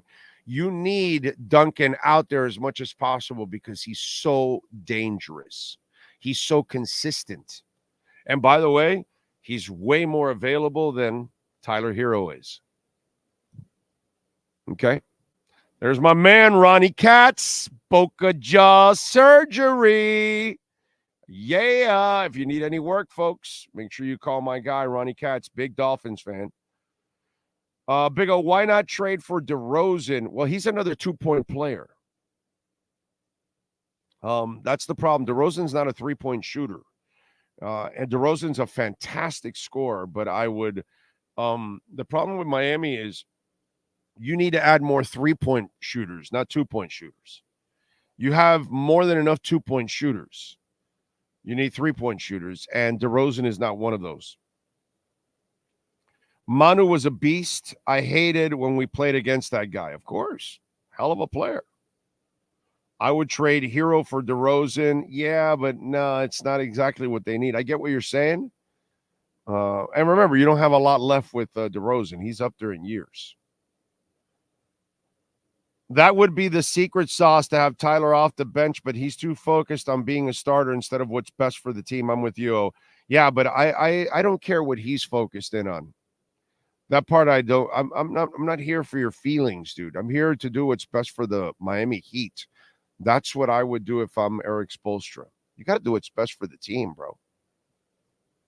And if you're a player, you got to understand that. Tim Eason, all fixed, sent it on Venmo. Ooh, you know, if you did this, Tim, which I believe you did because you've been pretty thorough at this, do you know you're the first person ever to donate Bitcoin on Venmo? Let me see if you did it. I don't see it. Did you do it on Venmo or Cash App? Let me go to Cash App. No, I don't see it. Either one. I'm sorry, my brother. Are you sure? Cash Big O Show? I don't have anything here, man. I'm sorry. I mean, thanks for the super chat. But let me see. No, my brother. I did not get anything. I'm sorry. Don't know how. Cash Big O Show is the thing. But thank you, Tim. I appreciate you trying again, man. Thank you, sir. What else do we have here? Lenny Pena, Jayhawk, Tim Eason, Dr. Billman, Narcisse, J Miami Sports. It's up to Spo to figure it out. He's the genius. That he is, sir. Earl Campbell says Big O Dolphins and the Jets make first Black Friday NFL game, which is historic and even more meaningful with a Dolphins win. Yes, sir. Christopher Escobedo, Heat clutch moments, pick and roll, Jimmy and Bam. Let's see. I had to move to Port St. Lucie to buy a home. Market in South Florida is crazy right now. Townhouse is going for $500K. Yeah, I know. Yeah, it's crazy down here, dude. Yep. Guys, job selling for homes selling for $700K in Kendall and Westchester. Unbelievable. Yeah. We're not going to suffer there'll be a little bit of a housing crisis around the country, though there's going to be a monster commercial catastrophe. It's going to be opportunities coming up for people to make some really good investments. Because unfortunately, we're going to have some bad situations, coming up. Unfortunately. Let's get to our 3A Graphics sports calendar. Why don't we do that? Tonight, we got a game, 8:18 in the NFL, the Eagles and the Chefs. We got a pretty good game, bro. Chiefs-Eagles, I like it. The Chefs, by the way, are favored by 3. The over and under is 45.5. Eagles are plus 124 on the money line. The Chefs are minus 148 on the money line. On the ice, I'll be there tonight at Amerant Bank Arena with the wife to see the Oilers and the Panthers. Our Cats are 11-5-1, and the Oilers are 5-10-1. Panthers, by the way, are favored by 1.5 goals. The over and under is 7. Oilers are minus 105 on the money line, and the Panthers are minus 115 on the money line. And then tonight we got the Heat and the Bulls, game 2 of this set on the road. Friday they lost. Let's see if they can pick it up. No, Saturday they lost. I'm sorry. See if they can pick it up and get it done tonight. Heat are favored by 1.5. The over and under is 210. Miami is minus 122 on the money line. The Bulls are plus 105. Saturday. Can I tell you something that I already did? I apologize, and I did it this weekend also. I took Louisville. What were my bets on Saturday? Let me make sure, because I want to make sure that I tell you exactly. I took Louisville plus 1.5, and then at one moment on the live it went to plus 5.5, and I doubled up. So I ended up winning both. And do you know that the Canes are favored by 9 or 8.5 against Boston College on Saturday at noon? I'm sorry, but I already took Boston College. There's no way the Canes win by that much on the road. I just don't have any trust in them. I'm afraid they may not even win this game. But if they do, they'll barely win this game. I'm not exactly sure what Vegas is watching, but where are the Canes and who are they? And that coaching staff, Mario Cristobal, gives anybody in the ACC 8.5 or 9 points. I'm sorry, but that's a money-making situation for you all out there. You know, I jump on it when I tell you it's there. It's there for the taking. It's there for the taking. Boston College plus 8.5 or 9, however you get it. Take it, because it's not that I'm rooting against Miami. It's just there's no way they beat Boston College by that much. I'm sorry. I can't believe that. And then at 3 o'clock on Friday, we're going to have the coverage for you starting off at 1 o'clock with the pregame show. Dolphins favored by 7.5. The over and under is 41. And Dolphins minus 355 on the money line. The Jets are plus 280 on the money line. 3A Graphics Sports Calendar. Call my guy Alan Blanco. If your company or club or fans or whatever, you guys need anything for custom printing and embroidery, hats, shirts, pens, magnets, calendars, whatever it is, 3A Graphics will get it done for you. Alan Blanco, 786-618-1443. They are in Hialeah. Call them. And by the way, this is how the week is going to go. Tomorrow, we are at Hialeah Park. Okay? Afternoon show tomorrow, 3 to 6. Then Wednesday, we're at Acura Pembroke Pines, 10 to 1. Okay? Thursday, we're off. I don't know. Sean, do you want to work Thursday? Oh, he says no. What can I tell you? He says no. Man, you know, if Sean says no, no is no. Friday, we'll be back to do the pre and post game show. We're not doing a regular talk show, and then we're going to also do the pre and post. No, okay? So maybe that pregame, I'll have a little extra in there for you, you know, recapping some of the other stuff, but mostly it'll be Dolphins. But that's about it. And then Saturday we'll do post-mortem Canes and Boston College. Just, I don't know what to tell you, dude. I don't know what to tell you. Anyway, let me check here. I think we got some more stuff here. Dr. Billman says, good morning, Big O. And great, he puts in there. Thank you, sir. Very nice of you. Thank you for the super chat. Very, very kind of you. Tim Eason, all fix, sent it on Venmo, Bitcoin. Oh, okay. All right, let's see what we got here. App or Venmo at Cash Big O Show. That is Cash Big O Show. Ernesto, Don, thank you. Appreciate the love on Cash App. Very nice of you, sir. Cash Big O Show. That is.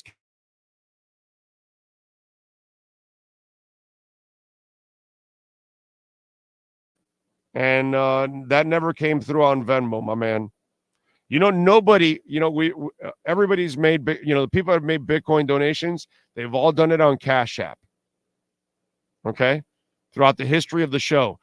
Nobody's done it on Venmo. That's why I was kind of excited when he said it, because I don't have any crypto on my Venmo account. So it was kind of, it would have been, you know, somebody would have broken the ice. Like, all right, there you go. Here's your first, you know, crypto balance on Venmo. So it's kind of interesting. Did we get duped by Mario thinking he was you know, Troy, I never looked at him as a great head coach because I always talked about his conservative ways. And one of the things that I said when he got hired was what he did at Oregon was not good enough to be a Miami coach. So he has to do better than what he did at Oregon to satisfy people here in Miami. And he can't even come close to what he did at Oregon. But Mario could recruit, great dude, custodian, all that kind of stuff. So that's why I was fooled. I got to tell you. Because for now, ladies and gentlemen, I have to say I was fooled. And I guess Troy was too, because we all wanted Mario. And Mario, while he's doing everything right outside of game day coaching, dude, you can't be this bad of a game day coach. You can't. It's unacceptable. In every way, shape, and form, it is unacceptable to be as bad as Mario Cristobal is. I mean, brother, he coaches like he doesn't belong on the sidelines.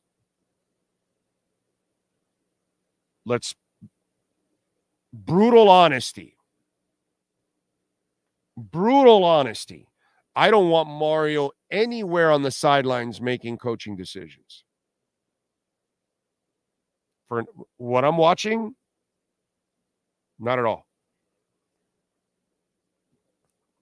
He is a mediocre and coaches scared. That conservative, you can call it conservative you want, which is fair. I'll call it scared. He's afraid of taking chances and making mistakes. And you can't live life like that. Then you can't coach like that. If you live life conservative and never taking chances, you will never, ever achieve your true potential. Ever. Ask 99% of business owners if they didn't take chances before they got there and they were successful with their business. There are chances you're always taking, dude. Always. You have to. You have no choice.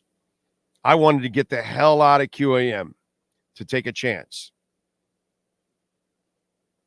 I didn't know if it was going to work out, but hey, 3 years later, we're still here, right? We cover more events than any of the local stations. Station now. There's not even 2 anymore. So, you know what I'm saying? You got to take chances in life, or if not, you'll never find out your true potential. You'll never find out if you can achieve something, you know? And that's my problem with Mario Cristobal. I am so disappointed in his coaching. My God, it is bad. Really bad. Big O, who's a better snake oil salesman, Samson or Mario? Oh, God, that is bad. Oh, man. You guys are too much. Too much. And Mario Cristobal, unfortunately, has underachieved here as a coach. This season, they are way more talented, and he underachieved, which is pretty bad. By the way, Jimmy Johnson is going to be added to the Ring of Honor on December 30th in a game against Detroit. He'll become the 24th member of the Dallas Cowboy Ring of Honor. Now, while I'll tell you over and over and over again, Jimmy Johnson is overrated down here by a lot of you. In Dallas, he's not. What he did in Dallas was his greatest accomplishment, and he deserved to be in that Ring of Honor. You know, the second he was retired from football, they should have put him in there. But I know the whole personal crap with Jerry, and I guess Jerry now getting older, maybe has some regrets. And so now he's, finally, he talked about, that he was going to put Johnson in a couple years ago. And now it's, coming to fruition finally. Well-deserved honor for Jimmy Johnson, dude. Well-deserved honor. So I'm glad to see that Jimmy is getting what he deserves from the Dallas Cowboys, because obviously him and Landry are the two most important coaching figures in the history of the Cowboys. And you better honor him, dude, because he brought 3 championships there. The Switzer one, I don't count it for Switzer at all. I've always counted that one as Jimmy's championship. Joe Flacco has signed with the Browns. Dorian Thompson-Robinson led him to a win yesterday. What was it? They beat, who was it yesterday? They beat the Browns. What Where was it? They beat Pittsburgh 13-10 in an ugly game. They're 7-3, dude. 5-1 at home. I don't. It's not that Flacco's the answer, but he is at least a veteran. And with that team and that running game and that defense, just try to keep it alive, dude. That's all. Just try to keep it alive. And you've got a shot with that defense and that running game. All he has to do is not turn it over too much. He should be all right. I don't think they're going to win a championship or anything, but they've won a lot of games already. Before I go around the NFL, I got a couple of other things I want to get to. Let me get to a little music and entertainment, which I had a lot of it this weekend, and we had a really good time. But let's get to some birthdays and entertainment news here on the show. First of all, let's start off with birthdays today. Bum-ass, old-ass Joe Biden is 81 years old today. He acts like he's 115, but he's 81 today. Future is 40, the rapper and loser. Let's see what else. Oliver Sykes, metal singer for Bring Me the Horizon, is 37. Jeremy Jordan, actor, is 39. Jaina Lee Ortiz, actress, is 37. Joel McHale, TV actor, 52.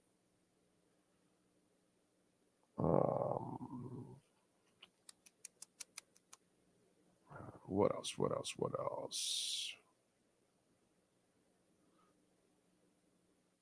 Man, bunch of TikTok and bunch of stars that I don't know. Joe Walsh, rocker, is 76 years old. Richard Dawson, Ready to Give You a Kiss, born in 1932 on this date. We lost him in 2012.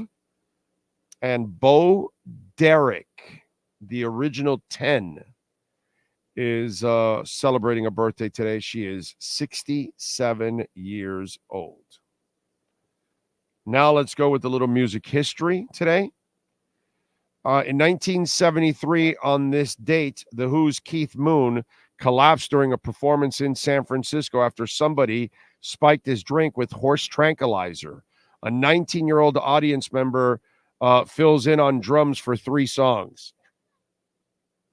In 76, Paul Simon hosted Saturday Night Live. You got to love it that your guy's passed out and they just go get another drummer while he's passed out. It's like you could tell it was something that they were used to, Keith Moon being such a wasteoid.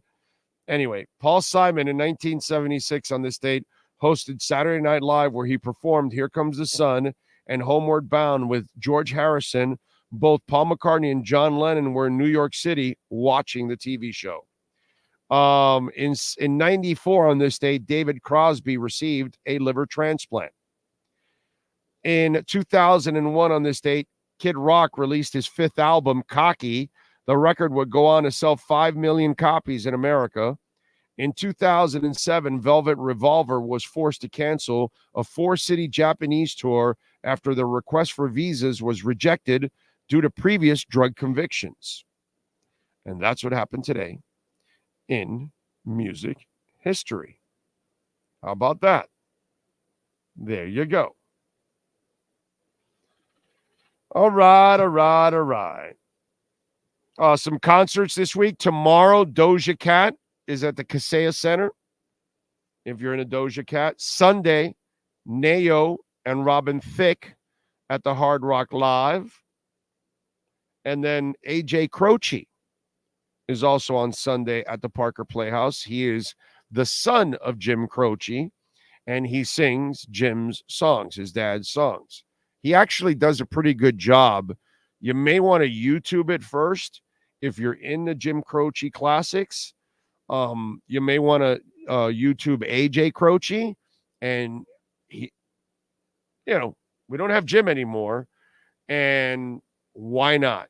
If you're into it, it is worth it. Okay? So check out his son. Actually does a really, really good job.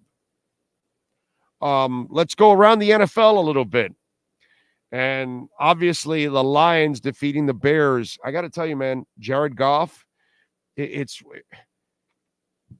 the whole Dan Campbell thing. I could not have been more wrong about Dan Campbell. Seriously. I mean, they're 8-2. You guys know it. I'm not big on the raw coach stuff because there isn't enough substance there. Unlike a Perdomo cigar that is constructed purely with substance. Binder, filler, wrapper that's just amazing, and it burns so smooth and so full of flavor from beginning to end. You know what I'm saying? Done right. And I got to say something, dude. Dan Campbell's doing it right because he's winning, and he has gotten more out of Jared Goff than the Rams did. Jared Goff is a much better quarterback now than he was even with the Rams. And they got pretty far. But that was more about the talent that was around Jared and him just being able to facilitate. Yesterday was a shit day for him. He threw 3 interceptions, but still fought through it and then made the game-winning drives when you needed, and they end up winning the game 31-26, a super ugly win, but super satisfying in a way because the old Jared Goff might have just folded and you would have never gotten him to come out of the abyss, because that's where you are with 3 interceptions. You're in the abyss. You're having a shit day. That's the day where nothing is going right for you at work. Okay? Impressive. 8-2. Goff 23 of 35, 236, 2 touchdowns, 3 interceptions. Bears are 3-8. Even Fields had some moments in that game. Packers defeated the Chargers. So our boy Justin Herbert drops to 4-6. Packers are also 4-6. So we have Brian Flores as quarterback, and some of you out there, you're quarterback. Now, Justin Herbert was 21 of 36 for 260, 2 touchdowns. He also ran 8 times for 73 yards. But Justin Herbert now becomes the only QB in the NFL to suffer 30 losses since the start of the 2020 season. So how's it going out there, Justin Herbert fans? 1st to 30 losses. Are we doing a 30 for 30? Losses for Justin Herbert. Huh? Yeah. I know Brandon Staley isn't the best coach and all that, but I'm just saying. Tua had a shitty coach, and he still won more than he lost with that shitty coach. Just saying. And he had no weapons. This guy's got a Hall of Fame receiver at least with him all the time. Anyway, first QB since the start of the 2020 season to get to 30 losses. That guy's a real winner, that Justin Herbert. Giants defeat Washington. Jesus, dude. Washington. And I like Ron Rivera personally. He's so dead in the water, it's not even funny. Texans defeat the Cards 21-16. Texans 6-4. Cards are 2-9. Kyler Murray, with all his talent, and he does have passing ability. I will give him that. That's one of the things that I've always given him a chance for, because one of the things I didn't like about Kyler Murray was his size, and can he stay healthy? And obviously this year, with the injury from last year, we saw that. But he is a passer. But then we don't know enough about him, and we learned that he wasn't a professional, and he wasn't dedicated to his craft the way he should be. And the other thing about Kyler Murray, with all the running around he does and the athleticism, his numbers are always pedestrian. 20 of 30, 214, a touchdown, and an interception. Pedestrian. I know he ran 7 times for 51 and added a touchdown, but his passing numbers, if I pull up Kyler Murray's stats overall, the word pedestrian will be a part of them. Watch. I'm going to pull it up right now. I haven't even, I'm just going off of his history. And from what I've seen, I pretty much can tell you his stats year in and year out, and overall pedestrian. It just doesn't become anything impressive. Watch. Here we go. First year, 19, 20 touchdowns, 12 interceptions, 64.4%. 2020, 67%, which is excellent. 26 touchdowns, 12 interceptions, a little over 2 for 1. Nothing special. 69% completion percentage, almost 3,800 yards, 24 touchdowns, 10 interceptions. 2022, 66% completion. He can pass. 2,368 yards, 14 touchdowns, 7 interceptions. Pedestrian. 85 touchdowns, 43 interceptions. He struggles to be 2 for 1. Elite is 3.5, 4, 4.5, 5 to 1 and more. Elite. Not even 3 to 1 is elite. You need to start getting to 3.5 and 4 to 1, that ratio, to start being elite. 3 to 1's pretty good, but you need to do better than that, bro. His stats are nothing impressive. And that's the thing that's what stands out to me. That when people they used to talk about Tua that way. Oh, no, he can't run a high-powered offense. I don't know if Murray can. He certainly doesn't win. Bills defeat the Jets. They dominated them 32-6. Zach Wilson got benched. Tim Boyle came in, threw another interception. They have no quarterbacks. They have none. And the selection of Zach Wilson, it's amazing how some of you were fooled by a stupid workout. I don't know how people believed in that guy. I was never a Zach Wilson guy. And, I mean, you talk about a catastrophic bust of a pick. Zach Wilson. And then the Broncos defeated the Vikings 21-20. They've won 4 in a row. They're 5-5 now. They're not great. You know, the Josh Dobbs story, he's a fantastic young man. Super smart, obviously, an engineering degree. We all know that. He's an athlete, a football player. He's not a passer. He never has been a passer. He never will be a passer. You can tell by just watching him. It'll never happen. It's a cute story. It's really nice. You know, what happened last week, I know he has alopecia, and he sent a signed jersey to the young Vikings fan that has alopecia. Those are beautiful things that are priceless in itself. But let's compartmentalize the whole thing. Okay? It's fun hype. Minnesota needed some kind of an injection at the moment that they were in because of what happened to Kirk Cousins. And they've been able to at least get by with a few games with him. And it's all well and good. But in the end, it's not like Josh Dobbs is ever going to turn into anything. It's not like they have the panacea in Minnesota that O'Connell all of a sudden is going to figure out what he is. And he's going to make him some kind of a star, and that we're going to have this Cinderella season, and Minnesota's going to make a run in the playoffs and get to the Super Bowl and all that. They'll struggle to even make the playoffs. Okay?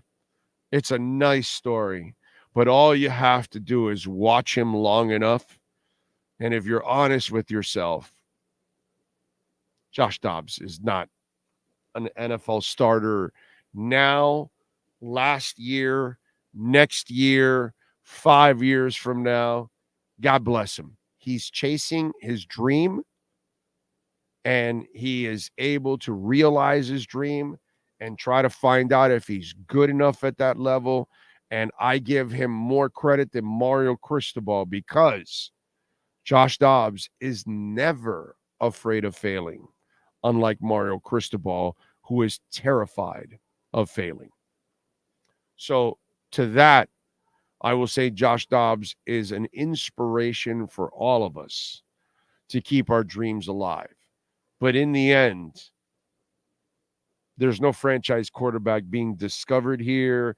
This isn't Rich Gannon bouncing around in Minnesota, Kansas City, and then ending up in the Raiders in the perfect scheme and system with John Gruden, and it made him an NFL MVP and a Super Bowl participant. And he had a strong finish to his career because he was able to find a place. You know what I mean? Jeff Hostetler. While he wasn't necessarily this great starting quarterback, but he did come off the bench to help the Giants win a championship and then got some starting time. So kind of figured out his groove, not as much as Gannon, but we're not going to have any of that here.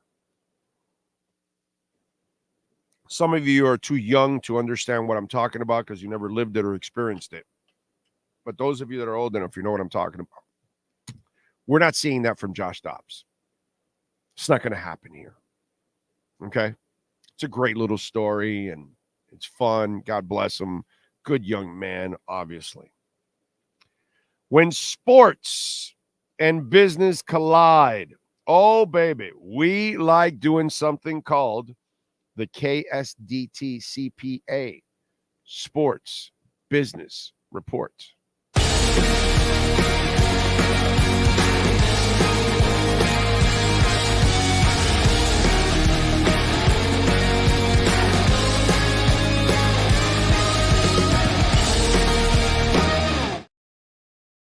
We love it when sports and business collide. Well, guess what? The MLS now says it's recording audiences of more than 1 million viewers for its biggest matches during its first season of its global broadcast deal with Apple TV, boosted by the arrival of who? Lionel Messi. That's right. In their first year of their 10-year, $2.5 billion global broadcast deal with Apple TV, Apple confirms 7-figure audiences for some matches this season. Don Garber says MLS has 10 million fans buying tickets for games this season. Apple and the MLS have been guarded about the number of subscribers to the MLS Pass since it launched in early 2023, with estimates suggesting that the service had secured more than 1 million signups back in July. Garber's comments offered evidence of the power of both Apple's global reach and Messi's popularity. The Argentine superstar has already driven tickets and merchandise sales, as well as season pass subscriptions. While it's unlikely that many Messi-less matches have achieved 1 million milestone, the average viewership for 34 regular season matches on ABC and ESPN last season was 343,000. Lack of data from Apple and MLS makes deeper analysis a challenge. MLS is currently in the middle of its playoffs with 8 teams, and the MLS final is on the 9th of December. So no shocker here that that's happening. Now, on the business and sports side, LaMelo Ball has the initials LF, and he has them tattooed on his neck. But because his middle name is La France. So that's also the name of his clothing brand, which is why the NBA now has required Ball to cover up that tattoo during games. Did you know that, Sean? That's funny. The NBA and Ball have had a conversation over the past several weeks regarding the tattoo, and Ball began covering it up prior to Tuesday's loss to the Miami Heat to avoid league fines. He also had it covered up for Friday night's in-season tournament game against Milwaukee. Tim Frank from the NBA says per the collective bargaining agreement, players are prohibited from displaying commercial logos or corporate insignias on their body or in their hair during games. We try to enforce the rule reasonably, in accordance with its purpose and taking into account players' efforts to express themselves in non-commercial manners. But LaMelo Ball's neck tattoo is an obvious violation of the rule, and accordingly, he's required to cover it. They will go to any extremes to promote, and they will go to any extremes to stop you from promoting and getting in the way of their advertisers. Oh, yes, sir. I wanted to say that's probably because of the money they get for the jerseys right now, because they have emblems for the jerseys. So now the NBA players can't have any other Advertisers? What's wrong? So we now realize that Sean is a cyborg. See, you notice that his voice completely disappeared. He sounds like a cyborg now because that's what he is. Now I understand why he does everything that he does, and he can do all he does. He's a cyborg. See, see his voice. You can't even tell it's Sean. Tell you, boy. So you're not really human, huh, Sean? We have learned something today about Sean Stanley. He is not human. See, he forgot to tune in the thing, and he was talking to the other robots inside his home. And because, they're amongst us. Aliens have come down and they have replaced some of us with cyborgs. And we think that we're all humans here on Earth. But no. There's some cyborgs out there. Just got exposed. There it is. He's cyborging.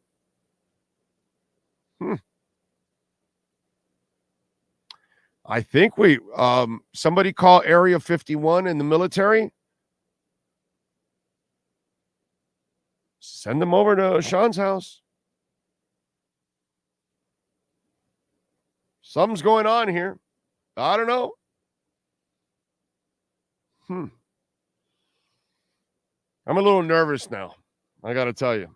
I'm a little nervous now. My producer is a cyborg, and I thought I was hanging out with like a normal person. Ooh. So you're just flexing now? You don't even go back to your regular voice? You're just flexing? Oh, this is intimidating. This is really intimidating. By the way, the Iron Maidens were fantastic on Saturday night. Had a blast at Piper's Pub. And again, awesome meeting a bunch of you out there over the weekend. Met some of you also at the at Joey Belladonna on Friday night. He did a great job singing Journey, dude. And you go to my Twitter page and you'll see it. His Oh Sherry, because he did Journey and then did a little solo Steve Perry too. His Oh Sherry was freaking off the charts. Go to my Twitter page at Big O Show. You'll check it out there, man. You'll see it. But a great weekend of music. And if you're an Iron Maiden fan, okay, you need to go see the Iron Maidens. These ladies were phenomenal. Okay, I don't know the singer's name, but she did an excellent job. They have Eddie's come out into the crowd and everything. The girls are fantastic musicians. They sounded exceptional. Okay. The young lady that plays bass, to live up to Steve Harris is not an easy thing. And she did an excellent job. Okay. And I can also see why it gets packed, because they might be the best looking rock band on the planet. That too. Okay. That doesn't hurt that they're talented and they're also, lovely too to look at. So for you guys out there, you'll if you ever get a chance to see the Iron Maidens, go do that. And Joey Belladonna, he's a superstar with Anthrax as it is. And any of us that love Anthrax, I'm one of them. I don't like a lot of speed or death metal type bands because usually they have screamers. But Joey Belladonna, anybody knows that goes to see Anthrax, Joey Belladonna is a singer. Okay, so I can deal, with heavier stuff as long as there's a singer. If it's those kind of, I hate that shit. That's not singing. I can't stand that shit.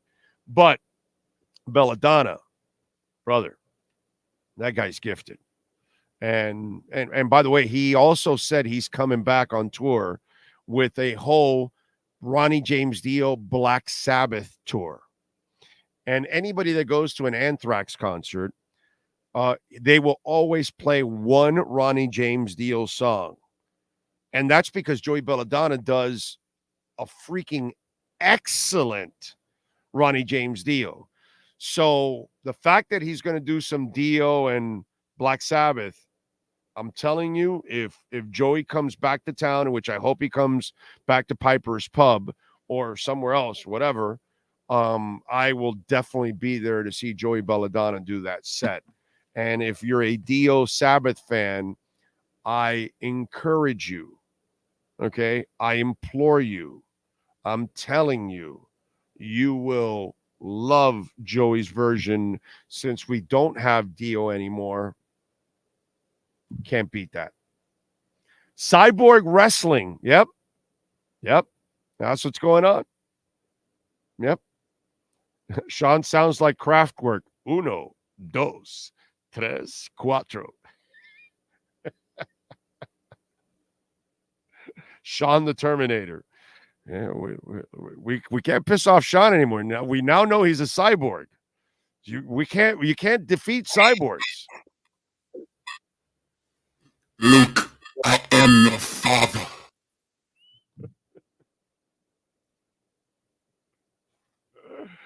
Oh, I still owe BMG for my first Anthrax CD.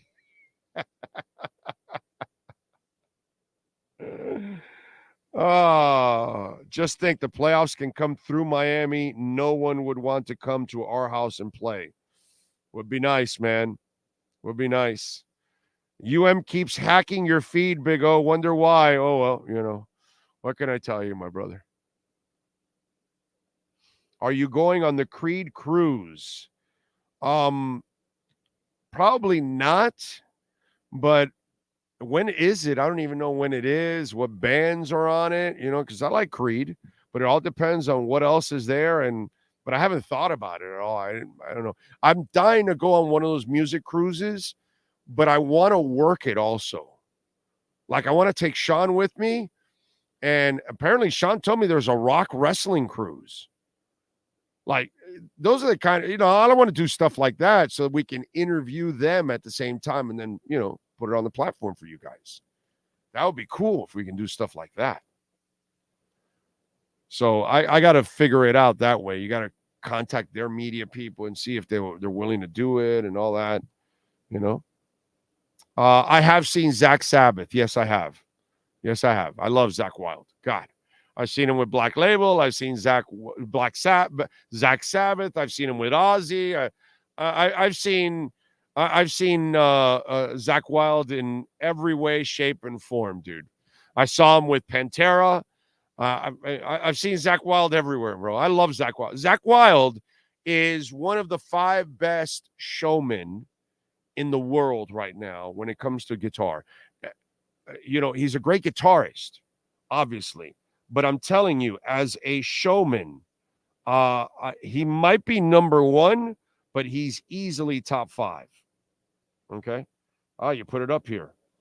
2 very separate sailings. Week 1, 3 Doors Down, Buck Cherry, Tonic, Vertical Horizon, Fuel, The Verve Pipe, Tantric, Dishwalla, Lewis Post, 9 Days, Sugar, The New Metal Party, hosted by Eddie Trunk. That is actually really good. That's a good lineup. And then week 2 is Daughtry, Buck Cherry, Tonic. Okay, so it's kind of the same. Vertical Horizon, Fuel, The Verve Pipe, Tantric. Okay, so it's Louis Post, 9 Days, Jimmy Chicken Shack. Okay, so it's kind of the same. I would like week 1 better, but it's already sold out, it says. So I'm screwed. So good for you. If you're going there, man, good for you, bro. That is awesome, dude. 67. Thank you, Sean. Appreciate you. Let's see. What do we have here? Remember, Cash App or Venmo. Cash Big O Show. That is Cash Big O Show. Cash App or Venmo. Ernesto Don, again, thank you for the Cash App. He says, for you, Big O, you're the man. Thank you. Very nice of you, sir. I appreciate you immensely. Thank you. As always, remember, Cash App or Venmo. Anytime you're listening to the show, watching the show, you want to send in a question, a comment, an insult, you can do it Cash App or Venmo at Cash Big O Show. I kind of feel bad for the gentleman that says he kept sending it on Tim Eason. I feel bad for him because I never got it. And I'm afraid that he might have sent it to somebody else. So sorry about that, Tim, man. But thank you for trying, dude. I appreciate you immensely. Oh, do cover bands have to pay the original band money to play their songs? You know, it's a fantastic question. My wife and I were talking about that. And I would imagine that you have to pay some percentage, because I'll give you this. The Iron Maidens, I bought a shirt from them. I always try to support local bands. And I'm one of the idiots that still buys the CDs, by the way, because I want to support bands. And the shirt has the lettering like Iron Maiden. It has like an Eddie type. They have Eddies that come out. They're singing all the Maiden songs. I would imagine that they have to give like 5% or something to Iron Maiden, Iron Maiden's foundation, Iron Maiden's charity or something. But I was thinking about this. It's a conversation I was having with my wife. And I said, the genius part of it all is if you're Iron Maiden, you're allowing this to happen because you're allowing a group of women, which, by the way, that band has been a stepping stone for other women. They just lost one of their guitarists. I forgot the name of the band she just joined. Nita Strauss, who's right here on my wall, she was in the Iron Maidens, and she's a star in her own right and has played, with Alice Cooper, Demi Lovato, a whole bunch of acts, and she tours on her own. I've seen her with Nuno Betancourt. She's a stud, dude, an absolute stud guitarist. And so the Iron Maidens are a legitimate band that also, you're elevating women in rock. You're giving them a platform, and then they're able to show their wares and then move on to other bands so they can then achieve their dreams. Because I'm sure it's not all about only being, a cover band musician. I'm sure you want to make your own music and make your own mark. That's kind of the idea. So, but here's the other thing. Culturally, okay, that word, right? Culture. Because, the Heat thing is kind of we got people on commercials. Our firm has got the culture. That you got stuff like that going on. Culture is everywhere. But Iron Maiden, by allowing the Iron Maidens to do that and represent their music all over the world, because the Iron Maidens tour all over the place, you're also culturally expanding the fan base. Because one of the things I noticed when I was looking around and you're people watching at Piper's Pub, and I was one of the guys, I was wearing an Iron Maiden shirt. And there were a lot of men and women, by the way. There were several women there. And a lot of them were wearing their Iron Maiden fans. So they go to support something that's Iron Maiden. And I think that that's actually really, really cool. So culturally, I think it's really important and really smart by Iron Maiden to allow something like that to happen. But I would not be surprised if they put a little small percentage that goes back to the band or one of their charities or something. I guess that band makes enough money.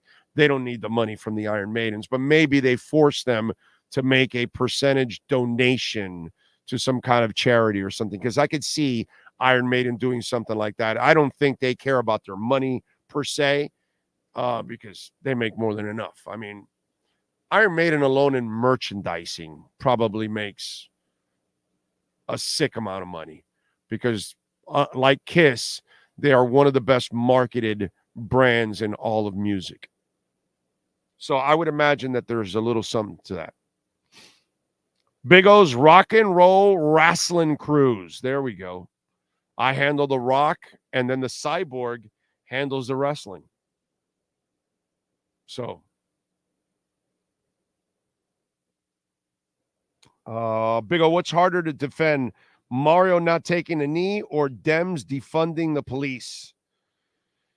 Oh, brother, defunding, Jayhawk, to me, that's a silly term. They're just weak on crime, period, on average. That's it. That's the way you got to look at it. That's all. Just label it that way. In general, Dems are weak on crime. That's all. In general, Republicans are strong on crime. That's all. In general, Democrats produce more jobs. In general, Republicans don't. See? Everybody has positives and everybody has negatives. Problem is, those of you that choose sides, you will not talk about your own negatives. I don't choose sides. I choose Americans. That's what I do. I'm for Americans. I'm not for MAGA. I'm not for Republicans. I'm not for Democrats. I don't care about any of you. I care about Americans overall. That's what I care about. Because I know what's wrong with Democrats and Republicans and MAGAs. Yeah. Since I don't want to choose, since I don't want to side with any of them, I know exactly what's wrong with them. So, problem. What I love is getting a Republican or a MAGA or a Democrat, and then they're picking on something else, and then I love to then slice up what they represent, and I make them about this big. Because if you think you're the best because you're a Democrat or you're a MAGA or you're a Republican, brother, when I'm done with you, I'll make you feel so small. You're gonna go, wow, man, I really am. I'm really standing up for this. Unless you want to lie to yourself, then you can go ahead and lie to yourself. But it doesn't matter what they are, bro. They're all garbage, every one of them. So, Jayhawk, don't know where you're coming from, but if you're any one of those other parties, I'll have some fun slicing it up if you want. The band Dorothy is pretty good. She's fantastic. Dorothy is awesome. I have yet to see her live. One of my best friends, Robert Grieper, has seen her twice. Bastard even met her once too and everything. He went to New Orleans. And I wanted to go with him because she doesn't come down here. We suck here in South Florida. And I think it's because of our demographics, because we're so Latin. We end up getting more Latin and rap acts to all come here. But when it comes to rock acts and alternative acts and things like that, they all will not come here. That's just the way it is. Rap and Latin, you're lucky. If you love those genres, they all come down here. But if you're in a rock, metal, if you're in alternative music, you will not get all your artists to come down here. It's just the way it is. Sucks. But I think it's more because of our demo more than anything else. They don't think, which they're right, that this town has enough intelligent people that understand who Dorothy is. That's the thing, my brother. So Dorothy could come to the Revolution Live and it'd be half full when it should be overloaded. She should be able to sell Pompano Beach Amphitheater, right? If we had smart, music people here in town, but we don't. We don't have enough people that follow it and know enough about it. So that's the problem. Greta Van Fleet. I saw when Greta came down a few years back, and they went to 3 places. They went to Bayfront. They went to some place in Orlando. I still don't know the name. It's an amphitheater. I've never been to it. It was the first time I'd ever been there. And then they went to in Jacksonville, not Jackson. Yeah, it is Jacksonville. They went to this place that has all the Echo in it, Daly's Place in Jacksonville, which is right next to Alltel Stadium. It's a really cool thing that they created. The problem is acoustically, it sounds like shit. But anyway, just so you'll know, Daly's Place, you guys have way too much echo. I don't know if you could ever fix it, but, if you really want to be a legitimate, respected place, take it from somebody that's been to well over 1,000 concerts. How about fixing the acoustics in that place? Anyway, long story short, we go to all 3 concerts, right? And they sung all the songs in Orlando. They were so into it in Jacksonville. here in Miami, worst crowd out of the three. You know, so it's we're not a great music town, dude. We're just not, unfortunately. So bands get paid nothing almost for streaming their music. Buying a CD gives them the most money still. I don't know I don't know how much they get, but I know they're going to get something, so I buy it anyway. I still buy my CDs. I still buy the CDs. I still love reading the liners and the lyrics and who wrote it, who produced it. I'm that idiot. I'm the moron that does that. Gwen Stefani, excellent rock star. Oh, no doubt. I can't stand Gwen Stefani's music. Okay? You can have her solo crap. No doubt. Brother, I'm the first in line to go watch that. You are 1,000% right. The No Doubt stuff is fan freaking tastic. I love Stefani in No Doubt. Her girly crap, I'm consistent. I'm not a Taylor Swift fan. I'm not a Beyonce fan. I'm not a Gwen Stefani fan. I don't like that girly pop music crap. It's not my style. But No Doubt, oh man, in a heartbeat, I'll go see her with No Doubt. That was a great band. Love that music. Best Iron Maiden album, Peace of Mind. Nah, I'm going with Numbers of the Beast. Peace of Mind is phenomenal, but Number of the Beast is still my favorite album out of all of them. Most bands like to either start or end their tours here in South Florida. Yes, if they're coming down here, you are correct. My bulldog started barking hearing Cyborg Sean. See, your bulldog knows. That was intimidating, I got to tell you. Now I'm going to be really nervous sitting next to Sean tomorrow. Like, he can reach out and just grab your arm and like crush it.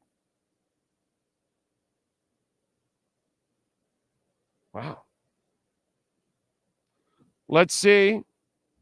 We got some love here. Let's see. Somebody sent something. Holy shit. Somebody sent Bitcoin, Matthew Toffler. Thank you, Matthew. You're an absolute stud, my brother. Thank you. Damn, Matthew, that's awesome. Thank you, Matthew. Very kind of you. That's there is nothing like a little Bitcoin. Cash App or Venmo. Cash Big O Show. That is Cash Big O Show. Cash App or Venmo. Love those Bitcoin donations. Damn, Matthew. Need it big time there. Thank you, sir. Howdy-o. I still support the small mom and pop music stores. There are a handful, but I buy a lot of vinyl from them. Very cool. Very cool. There's not much of them left, right? But yeah, man, yesterday and today was my favorite place of all time.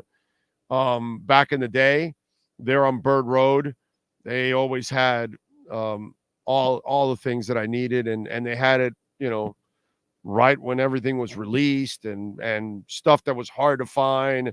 Yesterday and today always had it. Love that place. That was a classic place. If you heard the Joe Rose Mario Cristobal interview this morning, you would agree that Sean has made more sense today than whatever came out of Mario's mouth. Oh, I did not hear it today. I did not catch Mario today, unfortunately.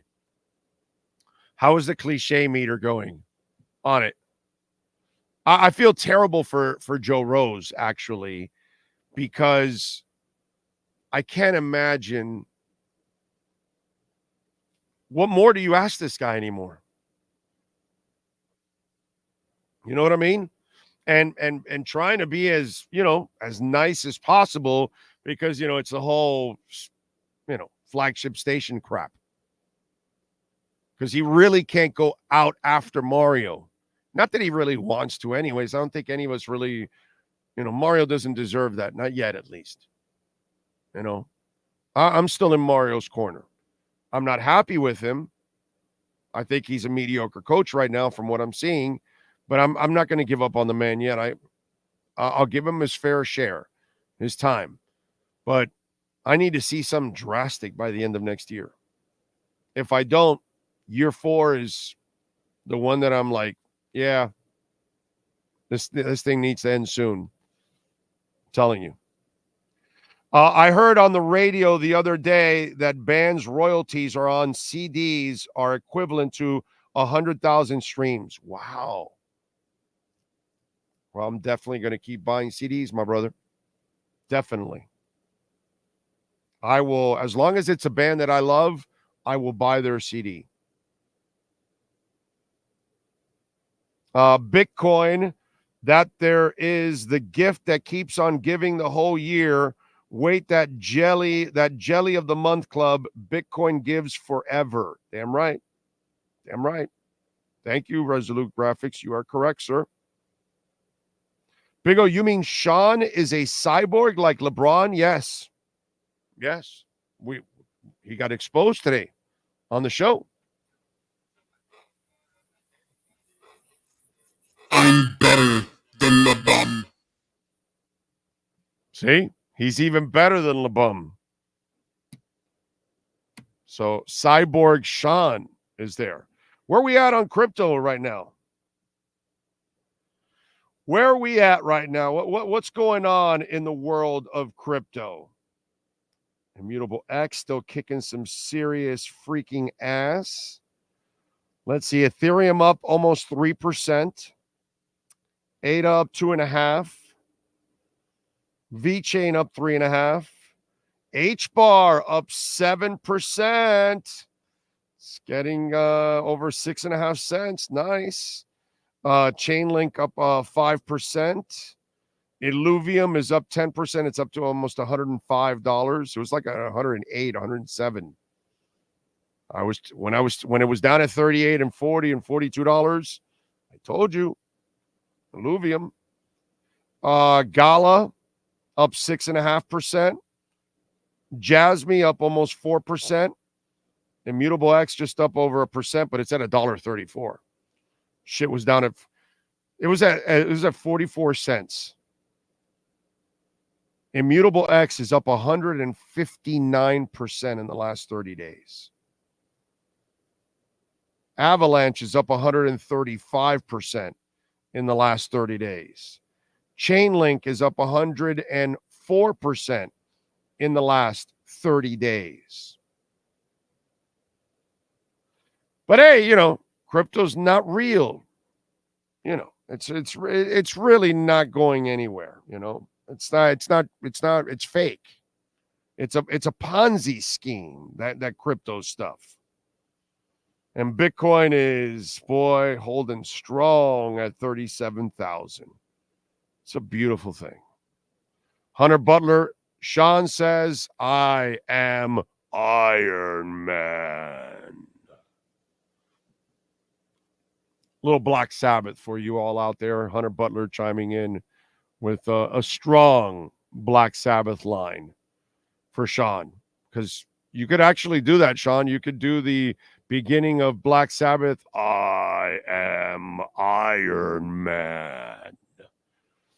And you could do it in your normal voice. See, I have to try to sound like one.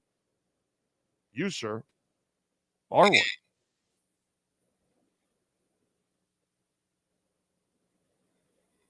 Let me hear it. I am Iron Man. There you go. Dun dun dun dun dun dun dun dun dun dun dun dun. The fact that someone's bulldog went off is proof Sean is a Terminator. I would agree with that. Big O needs a dolphin cheerleader in the background in studio. I'm about to transfer my 401k to a coin RA and buy one Bitcoin. I'm taking my good old time on the decision. Do it. I took out my 401k Good people I had it with, they do a solid job. Okay. I was taking money out of my salary every week and putting it in and all that, right? Few years into it, I figured out I was growing $1,000 a year.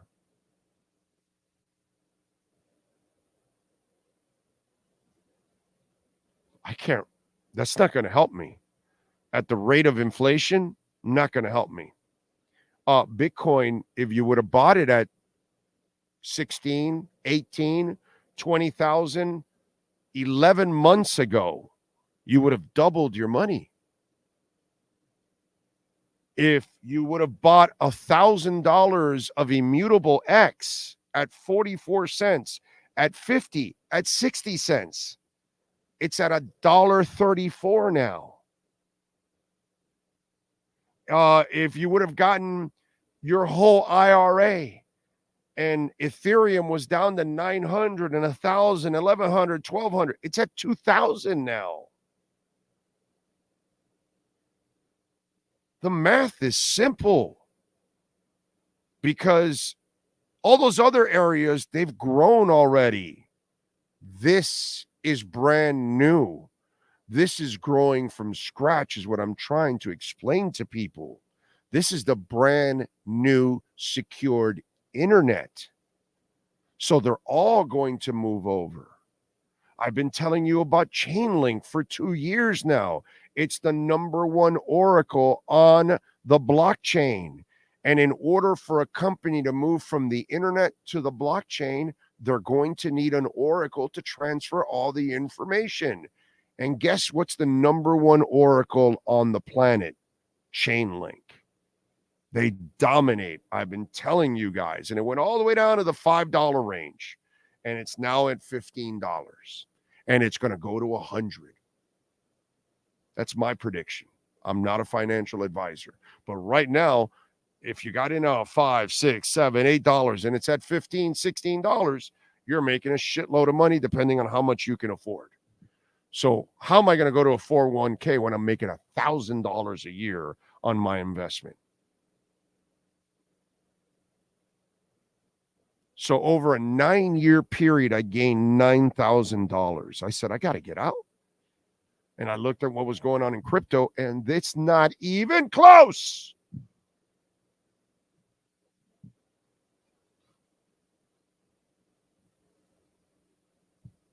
So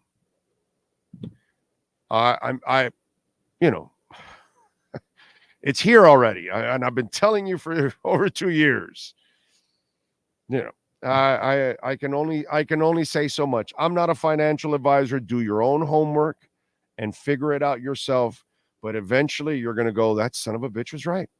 I got to do this now. He's right. These people are just not doing it. Just compare Bitcoin to S&P 500, to all gold, silver, and it's not even close. The investment is not even close. Nothing comes close to Bitcoin. Nothing. And I've been just telling you guys from the get-go. And those of you that got in, I met a young man yesterday. He's loving life because he got in on it. And he's up. Brooklyn Rob's another guy. He just thanked me the other day because he got in on Avalanche when it was down in the $8, $10 range. I forgot if you told me about an $8 or $9, whatever. But he's making hand over fist now. And Avalanche is going to go, it was at $55, $60. That thing's going to go well over $100, Avalanche. So, it's too, we have, as I told you guys before, we have too many people that work in the media and in the public that know nothing about crypto. They don't invest. They don't understand it. And then they're writing articles about it.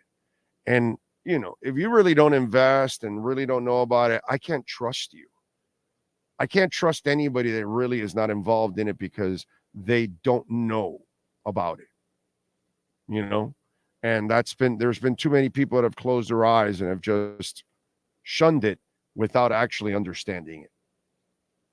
So there you go. I just hope that a lot of you catch on quickly and figure it out, because you're already falling a little behind, but you're still plenty of time to get ahead. Is there a company that helps you invest in Bitcoin that you would recommend? You don't need help from a company. What you need to do is just study it on your own. Find out what Bitcoin is all about. And then what you need to do is open an account on crypto.com, Binance, Kraken, whatever, Exodus, and then get a cold storage wallet, a Tangem, a Trezor, and then go to YouTube and whichever service you got, crypto.com, Binance, Kraken, whatever, go to a YouTube and get a video that says, search for it. It says, how to buy crypto on crypto.com, how to buy crypto on Kraken. And then when you have your cold storage wallet, Tangem or a Trezor, you go find another video that'll show you how to use the Tangem wallet, how to use the Trezor wallet, Model T, by the way, if you're going to get Trezor, Model T. And then you get another video and you find out how to transfer from crypto.com to Trezor, Binance to Trezor, Kraken to Trezor. And those videos will show you exactly how to do it to a T. Perfect. And you will become a professional before you know it. Okay? But what I suggest strongly is whatever company you're going to invest in, take the time to find out what you're investing in, what they do for a living, what kind of real world action are they filling. Dogecoin fills nothing. So find out what these companies are actually doing and how they're making the world better in business and those kind of things. So if it has real world usage, then you can, but if it's something that's a meme coin and a joke or whatever, and you're just depending on, the wind and people just saying, well, let's just buy this coin for the hell of it. And so you could get in and get out right away. That's not what we're talking about. I don't do any of that. I don't have money, big money. I'm a working stiff. So I can't invest the kind of money that I'm going to get rich or retire. I can maybe pay a couple of bills. Okay. So, some of you that have real money, boy, you can make some serious money, but it's just, you need to do your homework too along the way. It's very important. 52 years old, been saving in my 401k since I was 25, should be able to retire in 8 years, but the stock market doesn't compare to Solana, Ethereum, and Bitcoin the last 10 years. Yeah, it's not even close. Yeah, it's not even close. Oh, curious your thoughts on Julian Hill this week. I like the kid. I hope they can groom him down the line. Yeah, he's certainly not ready. Here's the Tanner Connor and Julian Hill. Too many mistakes. They're not ready. Every time you've put them out there, they're just not good enough. And I like the Julian Hill kid. Tanner Connor, I saw he could run, but he's never done anything. He never completes it. You know what I mean? So I've kind of lost hope for him already because he's been here 2 years and he hasn't shown me jack shit. He just showed me in a practice once last year that he can run like a deer. That's all. Outside, I haven't seen anything else. Julian Hill has the tools much better than Tanner Connor as a football player, but I haven't seen him put it together in a game. He did all right in preseason when there's no pressure, but I need it in a game. So listen, they need to go find themselves a dynamic tight end. That's what they need to do. And I think with a full draft picks this year, I think you'll see that. Okay. Buy Bitcoin, have diamond hands, and store it in cold storage wallets. Don't touch it. Exactly. Big O, is Sean short enough to fit into an R2D2 character? No. I'd rather have a professional company invest for me. Too risky. You don't trust yourself? Study, bro. Study. You'll be fine. Do it on your own also. Problem is with investment companies, they're going to want to take a piece. And here's the other thing. Do not ever go to a place where you're going to buy crypto and they're holding it for you. No. That's not how it goes anymore. We're going to the age of you're going to become your own bank. Okay? Those of you that have enough Bitcoin and Ethereum down the line, do you know what you're going to end up becoming? A bank. You're going to end up loaning money, and you're going to end up collecting interest. Yeah, that's why the man there that said buy and hodl is what it's all about. And then as it grows and grows, then you'll be able to actually lend out. Not that you're giving any of your Bitcoin away. You're lending against it, and you're going to get the collateral from them, so you're always going to be covered just like a bank would be.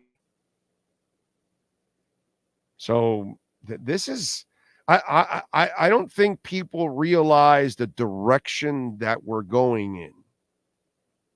Okay? This is how you are going to eliminate the middleman that has been killing you for over 100 years. Now, when you want to send money to Nicaragua or to Ukraine or to Italy or Canada or Brazil, okay, and you got to wire the money, you don't have to go to your bank to wire the money. Then the bank wires it to an international bank, that international bank then sends it to the local bank that you're sending it to that person. Everybody got a hand on that transfer. So you got to pay a fee. Guess what's going to happen? You're going to grab your phone and you're going to go, oh, you need $100, 100,000, 100 million, 4 billion, bam, one button, and it's there in 2 seconds. Business, personal, whatever, and no fee. Banks have been ripping us off for decades. That's ending. Bank fees, bank charges, late charges, service charges, gone.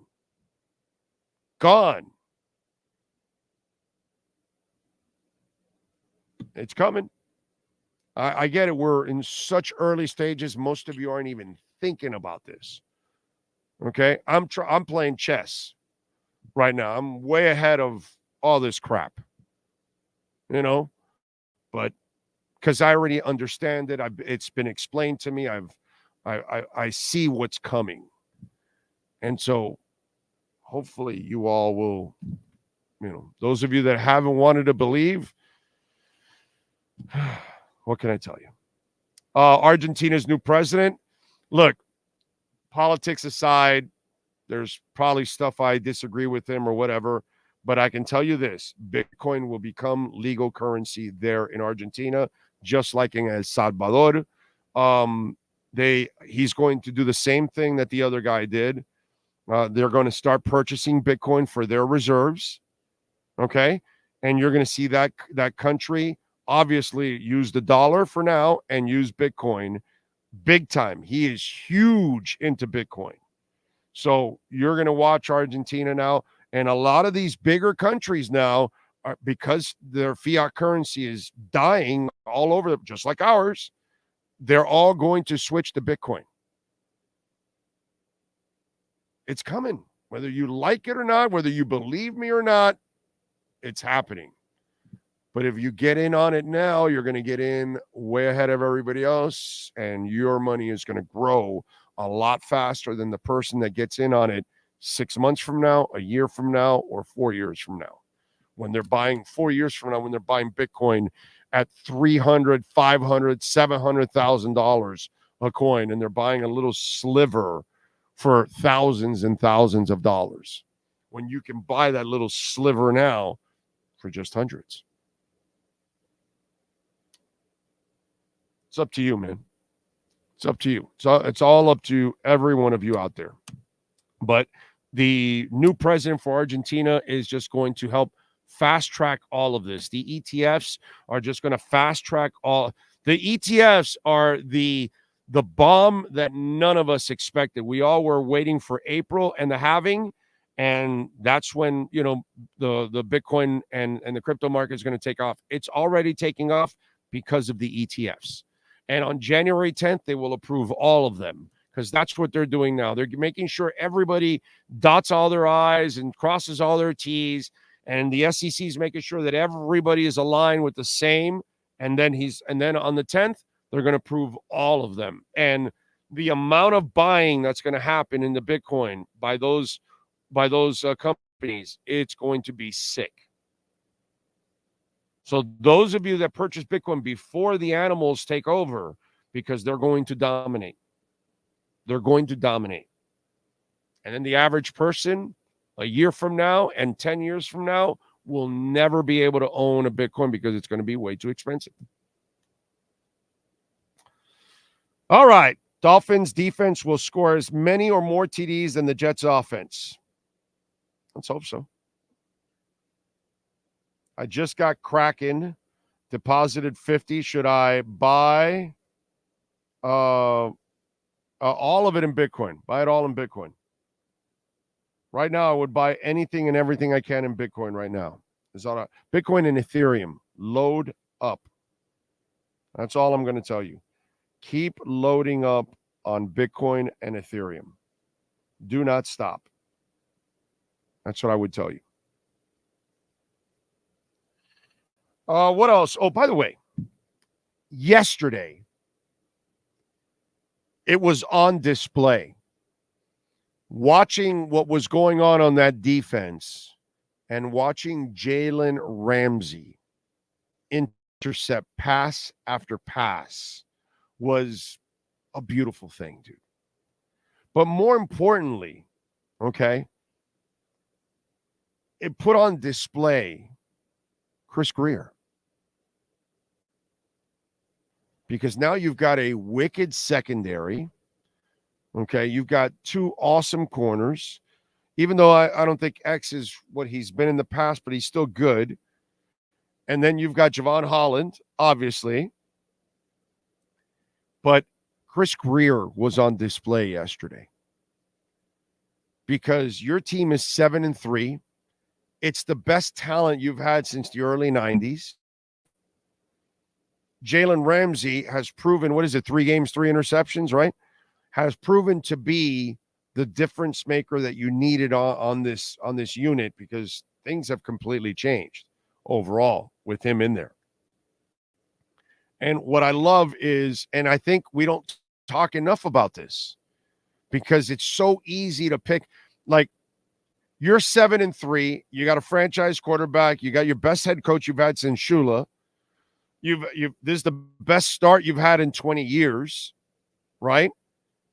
And a lot of it goes to Chris Grier. The only time Chris Grier came up in somebody's conversation yesterday was probably, why did he keep Jason Sanders? Meanwhile, the rest of the team was constructed by the guy. You know what I'm saying? Obviously, nothing is going to be perfect. And I don't know what's the deal behind the scenes. I don't know if McDaniel kept Danny Crossman, and Danny Crossman and him had a conversation. Danny Crossman, no. Keep him. We can fix him. He'll be fine this year. Who knows? I don't know if the coach went to bat. I have no idea. Maybe Chris wanted to get rid of him, but the coaches didn't. They want to give him another chance. I have no idea. So I don't really know, but they clearly made a mistake keeping him. But in general, I'm not going to worry about that when the team is 7-3. When the team has a chance to win a whole bunch more games here over the next couple of weeks, you know, and you've got a coach that is about to do something that no coach in the Dolphins do in so long, go to the playoffs 2 years in a row. That's actually pretty cool. We never, ever enjoy 2 years in a row of playoffs. So take a little time to appreciate what Chris Grier has brought to the table, because this is your best coaching staff. This is your best team. This is the best quarterback.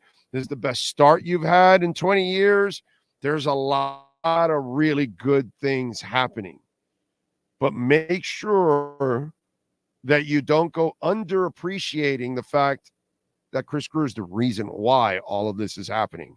Now, he's had roadblocks in the way. You know, the Flow hiring was not a good hiring by him, and he had to fire him. But that led to the Deshaun Watson mess and all that. And then you had the idiot owners, you know, sticking their nose in like the owner has done in the past with Ndamukong Suh and all that other stuff. But he stuck his nose with the whole Tom Brady thing. It wasn't Chris Grier. They didn't want to get rid of Tua. They wanted to build around Tua. That's what they're doing now. And that's what Chris Grier is doing now also. There's no interference anymore. He doesn't have a coach that gets in his way. He has a coach that works with him. He doesn't have an owner getting in his way. He has an owner that is staying in the box, doing his little waddle dance, and just signing checks. That's where Stephen Ross belongs, in the owner's box. He never belongs in the draft room, in the war room, signing players, deciding what coaches. He should never be making any kind of football decisions ever in his life. So you watch what's going on, why you don't have dysfunction, why you're winning, why everything is way better than it is. It's because people are no longer getting in the way of Chris Grier, obviously Reggie McKenzie and Marvin Allen. They're allowing the football people to do their jobs. So the Jalen Ramsey show that you saw on display, just remember, there was one guy that got him for a third-round pick. That was an absolute steal. One of the best trades in Dolphin history. Jalen Ramsey. All right. What else do we have here? The announcers were saying that they're not going to Ramsey's side, and as soon as they said it, bam. Yeah, it's kind of like listening to, was it Kramer, the guy on MSNBC? Oh, Bitcoin's never going to go, and it explodes. Oh, this bank, this is the one you want to invest in, and it crashes. Jim Cramer, right? Is that guy, that idiot? It's kind of like that. Go opposite of whatever that moron says because he knows absolutely nothing. But yet they keep him on there, which is really amazing to me, by the way. That is amazing part that they still keep him around. All right, we are out of here. We thank Anthony Chang. We thank Sean the Cyborg Stanley. We thank everybody that called in, tuned in, of course. Appreciate all of you out there. I thank you too. There you go. Cyborg thanks you all. We'll see you tomorrow live from Hialeah Park. Same time, same place, same bat channel. Have a great one.